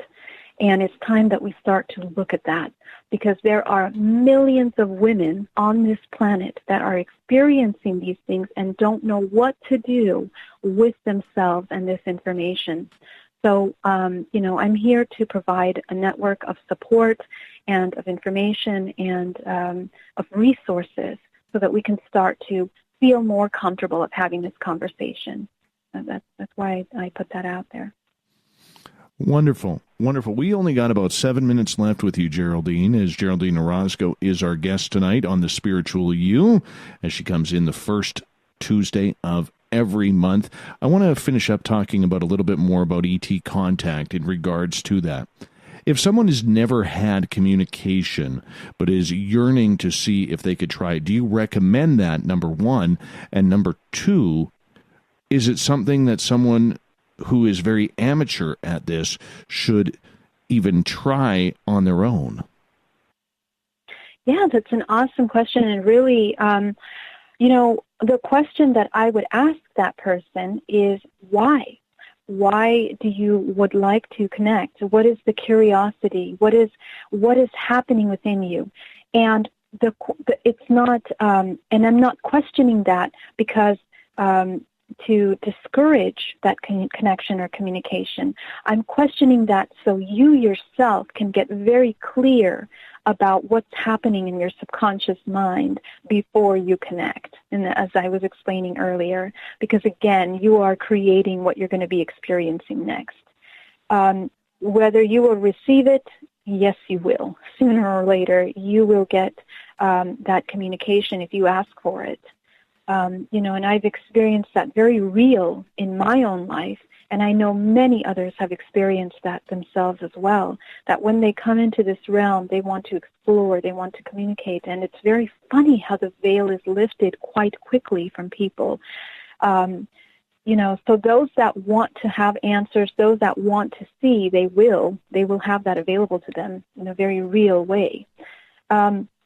Is it a good idea to communicate and connect? Again, I think everyone has free will to do so and should do their own experimentations and their own research, but not because someone says to in a way that someone else says to. We need to find our own answers. We need to not be lazy and do our own research, looking at our history, understanding who you are as a human, your role in this existence, and who knows, maybe you're going to be the next discoverer of some information that's imperative to our understanding of this greater creation. But we need the people on the ground doing the groundwork, and that's you. A lot of people are talking about we are the disclosure. Yes, we are the disclosure, because as experiencers of coming into exploring different dimensional realities, we start to piece together the true aspect of what's going on beyond what's being fed to us. A lot of information, and we know this. This is very, very common in any kind of dissemination of information to the masses, is that it's always going to be controlled. It's always going to be controlled because of the way everything has been set up structurally since the beginning of our, of life here. So, if you connect, please ask ask questions. Never stop questioning things. And if you find someone that provides you information that you like, question it until you have gotten every single answer that you need. Because there's a lot of deception going on in the field. There's a lot of people that are not authentic, a lot of things. And there's always that, because we live in a dualistic reality. It's not to say it's right or wrong, but if you want to find answers, you have a responsibility to yourself and those around you to do the appropriate research on more than one level. So that's my take on that contact.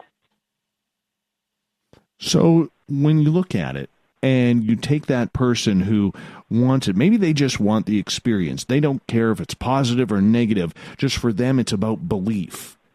Could that be that playing that belief card be something that could be almost nightmarish? It can be something that, is almost like a lust for having that proof that they yearn for.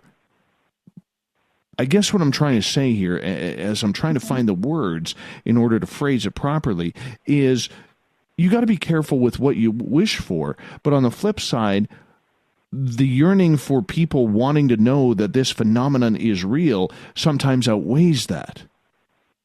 Mm-hmm. Yeah, and I mean, unfortunately, we're going to go through, a transition point where that is going to be inevitable, and we have a lot of people that are already experiencing such a thing, but that's because this contact has become such a taboo. It's become something forbidden. So, what we're yearning to experience these things and to see if it's real, we come from this feeling of being starved and deprived of this information. So that has to change. That has to lessen up, and that will lessen up through education, through knowledge and understanding of all of these things. Now always when the human or the ego is trying to find something, for whatever reason, if it's not a reason that's integrated and coming from their true core beliefs and values, it's always going to be skewed. So that experience is always going to be skewed in a sense. So obviously, you need to be treading these waters with care, with consciousness, and nothing that you do should ever be done unconsciously, because to every action, there's always going to be a reaction. So, and again, we talked about intent, which is the most important part. Your subconscious mind will dictate the kind of experience that you're going to be experiencing. And what I mean by that is the level of experience can be a negative one. Our limited human perception is that we're human bodies, and if we experience anything having done to our body, we tend to believe that's a violation of our body. And this comes into another very heavy topic we can talk about another time. But yeah, we will have to. We got about a minute. Oh, yeah, so I'll just quickly say we got to start changing the way that we perceive ourselves in this reality. And at the end of the day, the most important thing to understand is that we are not victims. We are fully in control of what we're creating. And I'll leave it with that. Geraldine, let everybody know where they can find you and get a hold of you and watch your videos.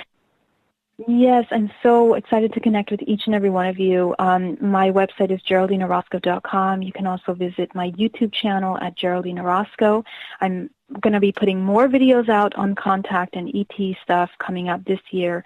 Follow my Hybrid Mother page, hybridmother.com, for hybrid experiencers and ET contact information. So thank you so much again for having me on the show, Dave. It's been a pleasure and an honor to serve you all. Thank you. Always a pleasure, and we will talk to you on Tuesday, April 2nd.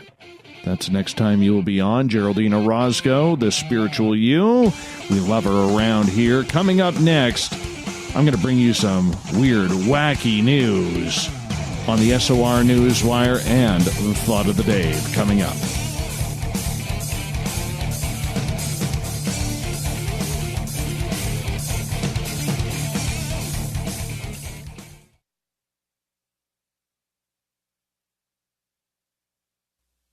You're listening to Spaced Out Radio Live with Dave Scott on the Deep Talk Radio Network.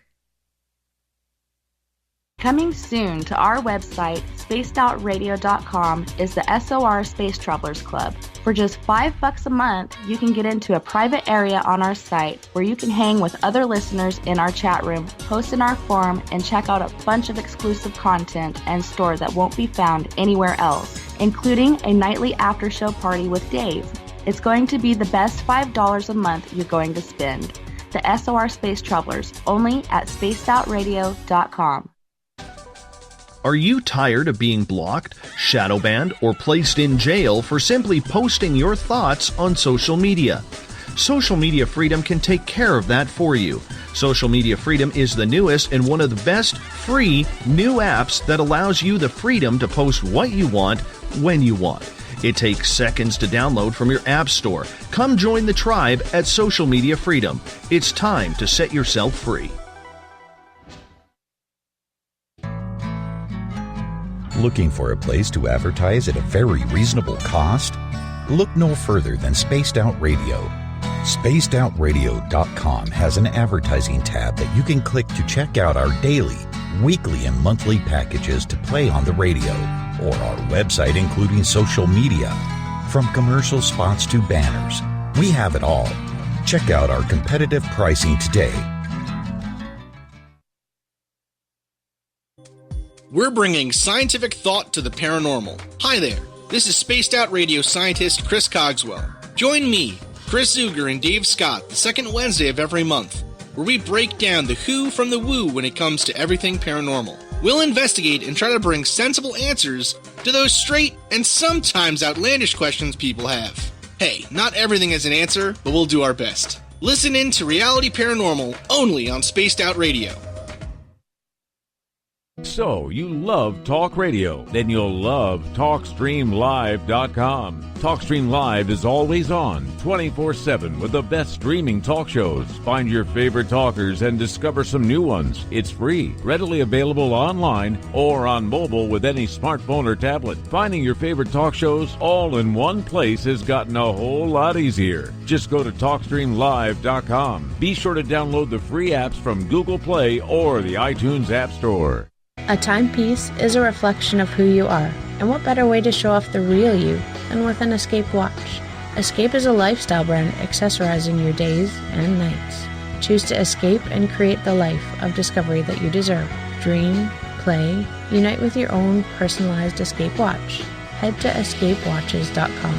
There is no time like the present to enjoy your escape. Use promo code SMF2017 for your 20% discount today.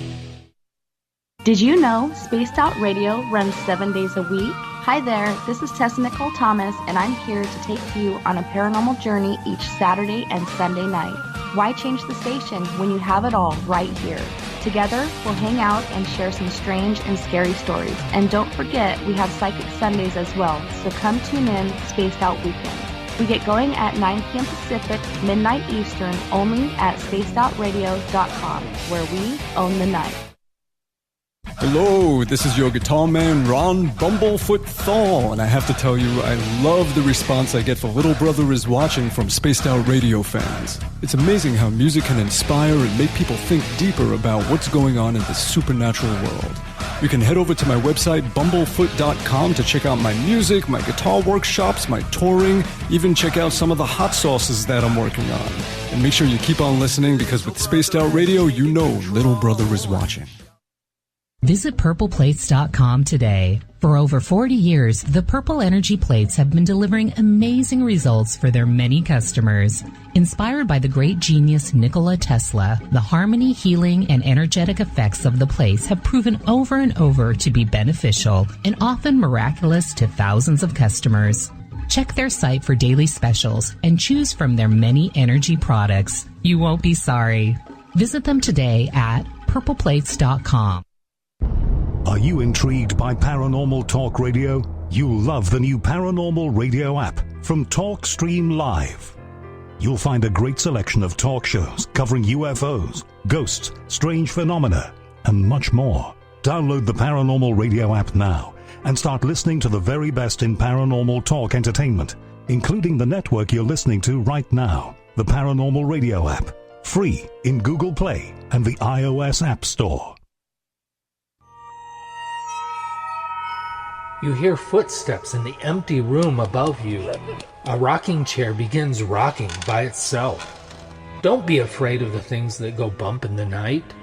Reach for Spirit Storybox, the iPhone app the Huffington Post UK called the only ghost hunting app you will ever need. Spirit Storybox. The spirits are telling their stories. Are you listening? Hi, George Norrie here. Are you ready for UFO MegaCon, the immersion event? 7 days, 8 nights, 50 new speakers, UFO military witnesses, experiencer groups, skywatches, and so much more. Join me at UFO MegaCon, March 24th through the 30th in Laughlin, Nevada. Truly the one and only new information conference of the year. Now check it out at UFOMegaCon.com. That's UFOMegaCon.com. Hi there, this is Geraldine Orozco from San Francisco's Bay Area Meditation. I invite you to join me the first Tuesday of every month with Dave Scott for Spaced Out Radio's The Spiritual You. In this fast-paced world we live in, it's time for you to take some time for you. We'll cover every possible subject from powerful meditation to healing techniques to your own intuition and spirituality. So come join us for The Spiritual You. Heading to Vancouver and looking for a night on the town? The Moose Vancouver is the bar that never stops rocking until 2 a.m. every night. The Moose has great food with everything on the menu from $6.95 to $8.95. Fantastic, vibrant staff and rock and roll that will bring you back to when the music was real, the hair was long, and the guitars were rocking. Get your party on at the Moose Vancouver, the official party bar of Spaced Out Radio.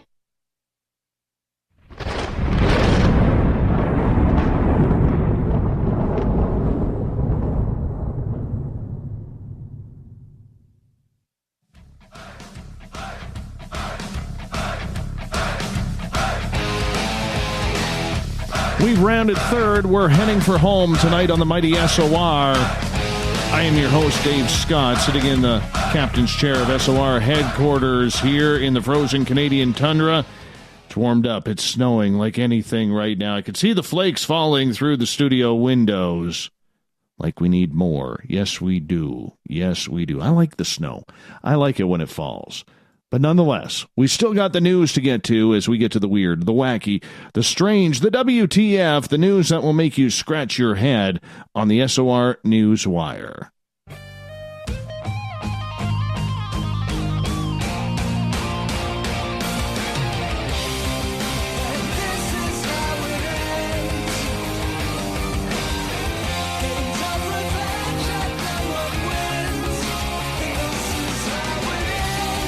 The news is always changing, which is why we bring you the SOR News Wire at the back end of every single show.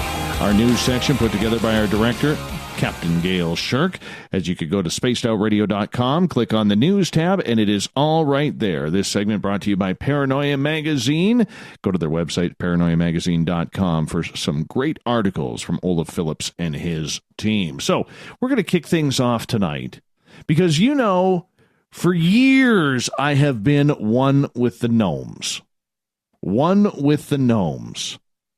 You know, I love me some gnomes. So this is where we're starting tonight. Now, when I started my radio career in a small little Vancouver Island town called Parksville, right up the highway, or down the highway, I should say, was Nanoose Bay. Well, since 1998... there has been the world's largest garden gnome standing there. It was built by a gentleman named Ron Hale. And he used this gnome, which he named Howard, as a mascot for an amusement park the family once owned, which is now a gas station. But the problem is they've sold the property. And now Howard, the gnome, is being threatened to be torn down if he is not moved by April 30th. The disgrace of it all. This gnome is massive. Absolutely massive. And it's one of those highway attractions that attract people. However, his life, His appearance is being threatened. All right. Now, this has already received up to 1,000 social media shares as they are pushing to try and keep the gnome around. However, the people who are interested in buying Howard, who stands about 30 feet high, are not from Vancouver Island. They'd like to keep him in the area, but he needs a little help. He's falling apart. He's fallen apart. Needs some help. Celebrities such as Kim Cattrall from Sex and the City have even tweeted this out, that we got to get the gnome taken care of. Now, you know me being one with the gnomes, that this hurts me. No, I don't want to see him in my backyard, in my front yard, in my town, or anything like that. But Howard definitely needs some work. Needs a good cleansing. Looks like he's had some rough days. But they are getting inquiries.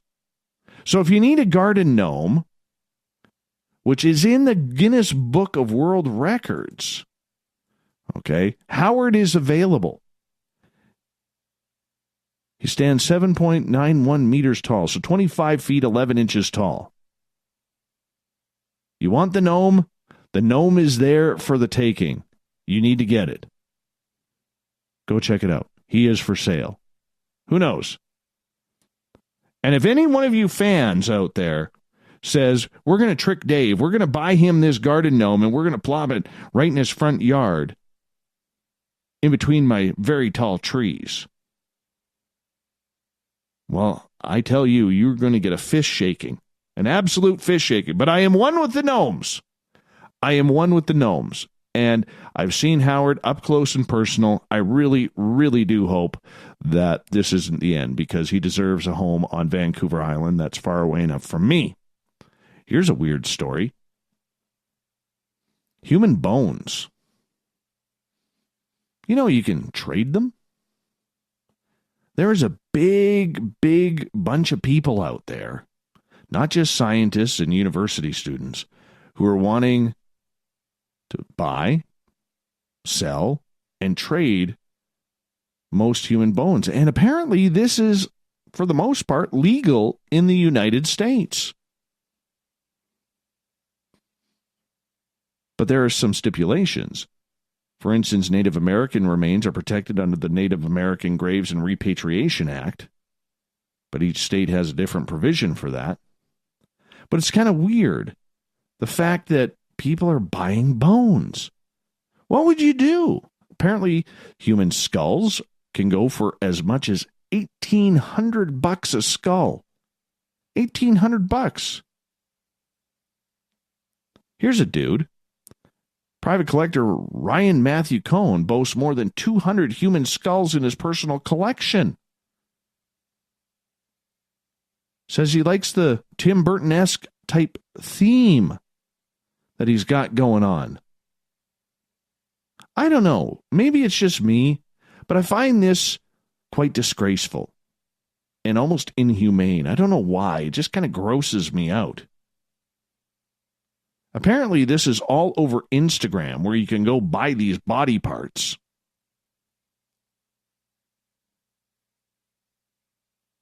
It's weird. It's just weird.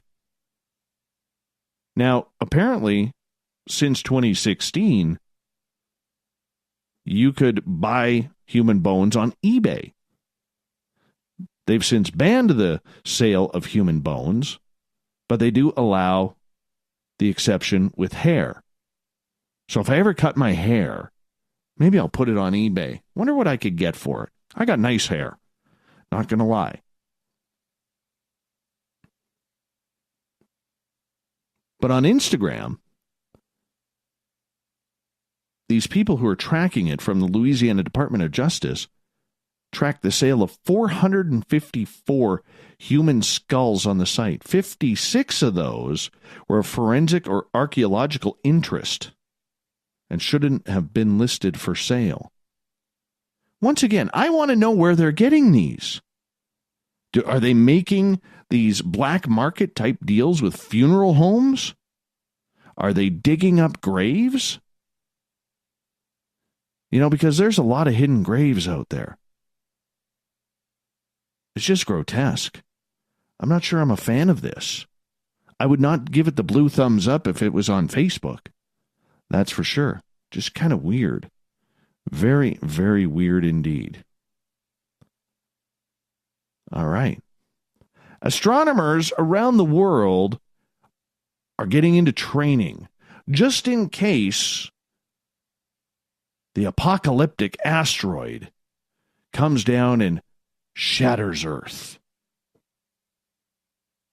So, if you got to go back in time, let's go back to October 12th, 2017, where a 20-meter asteroid, that's pretty darn big, came within 31,000 miles of Earth. And it sent astronomers into a frenzy because, really, how do you prepare for a major impact in case it happened? Now, that asteroid had been discovered 5 years before. I mean, maybe this is what Trump's Space Force is for. Who knows? But apparently, this caused quite the stir in astronomy clubs and science labs because it brought an immediate realization that in space, 31,000 miles is not that far. It's not that far at all. It would be like you or me driving, 500 miles to get to a location? Probably the equivalent. I don't know. But in talking with other scientists and astronomers, they realized that there really isn't some sort of defense department set up against this.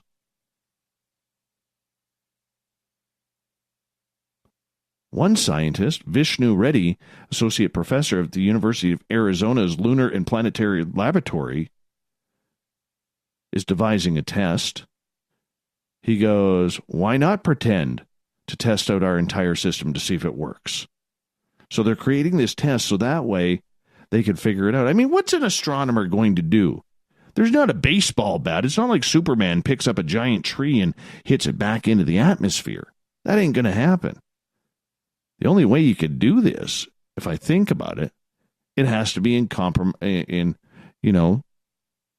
the same realm as the Space Force. This is what we're putting up them laser beams up in space for. I don't know. It's kind of weird. I've never really thought about it, have you? Let me know on social media. Hashtag Spaced Out Radio on Twitter, on our Facebook page, Spaced Out Radio Show, on the SOR Newswire. Let us know. What's your thoughts on that? I mean, scientists, the way they will do it is they will perform certain tests on how to deflect asteroids. Do you nuke them? Do you slam something into them? Maybe that's what the Tesla car is for. Who knows? Who knows? A couple more stories here for you. Now, this is a fight I want to see. All right? There's a couple of big bodybuilders out there. From Brazil, Romario dos Santos Alves. He's a big guy. Big bodybuilder. He's got like 3 heads. His traps are so big, he's got like 3 heads on his neck. He wants to take on 27-year-old Sayad Garabi in the octagon. Now, Garabi is one of the strongest men in the world. He is a massive, massive dude. Like, he's pushing almost 400 pounds of muscle. This guy is huge. Huge. All right. Now, if you saw this guy, you would swear that he's like cartoon shape. But anyways, they want to go in the ring. They want to get at it. They want to be, stepping in.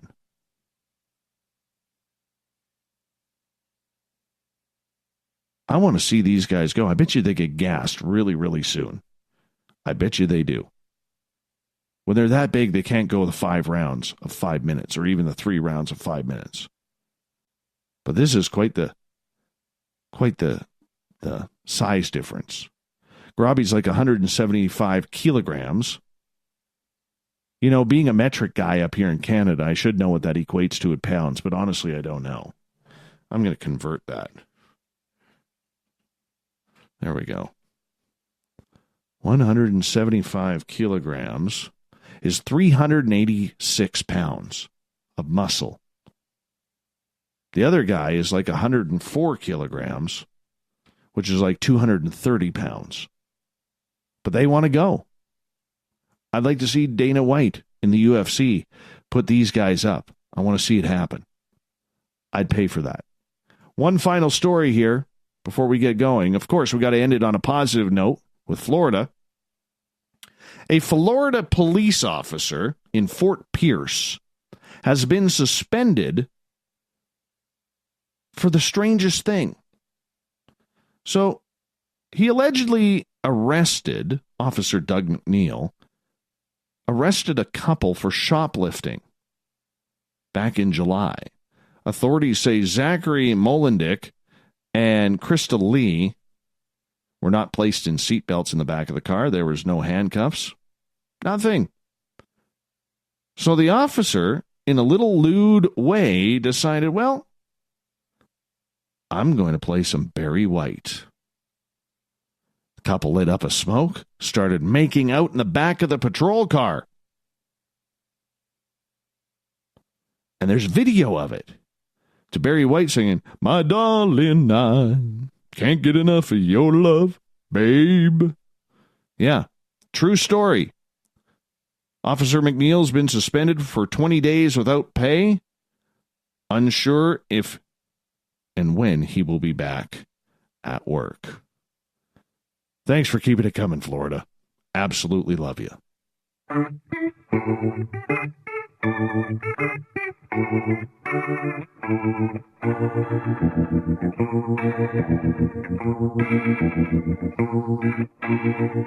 Thought of the Day happens every night at this time, where we ask a question on our Facebook and Twitter pages, then read your responses on the air. Why? Because we love the Thought of the Day and the audience participation around here. Today's Thought of the Day is as follows. Spiritually speaking, how would you like to improve your life? We got a lot of interesting answers with this one tonight. A lot.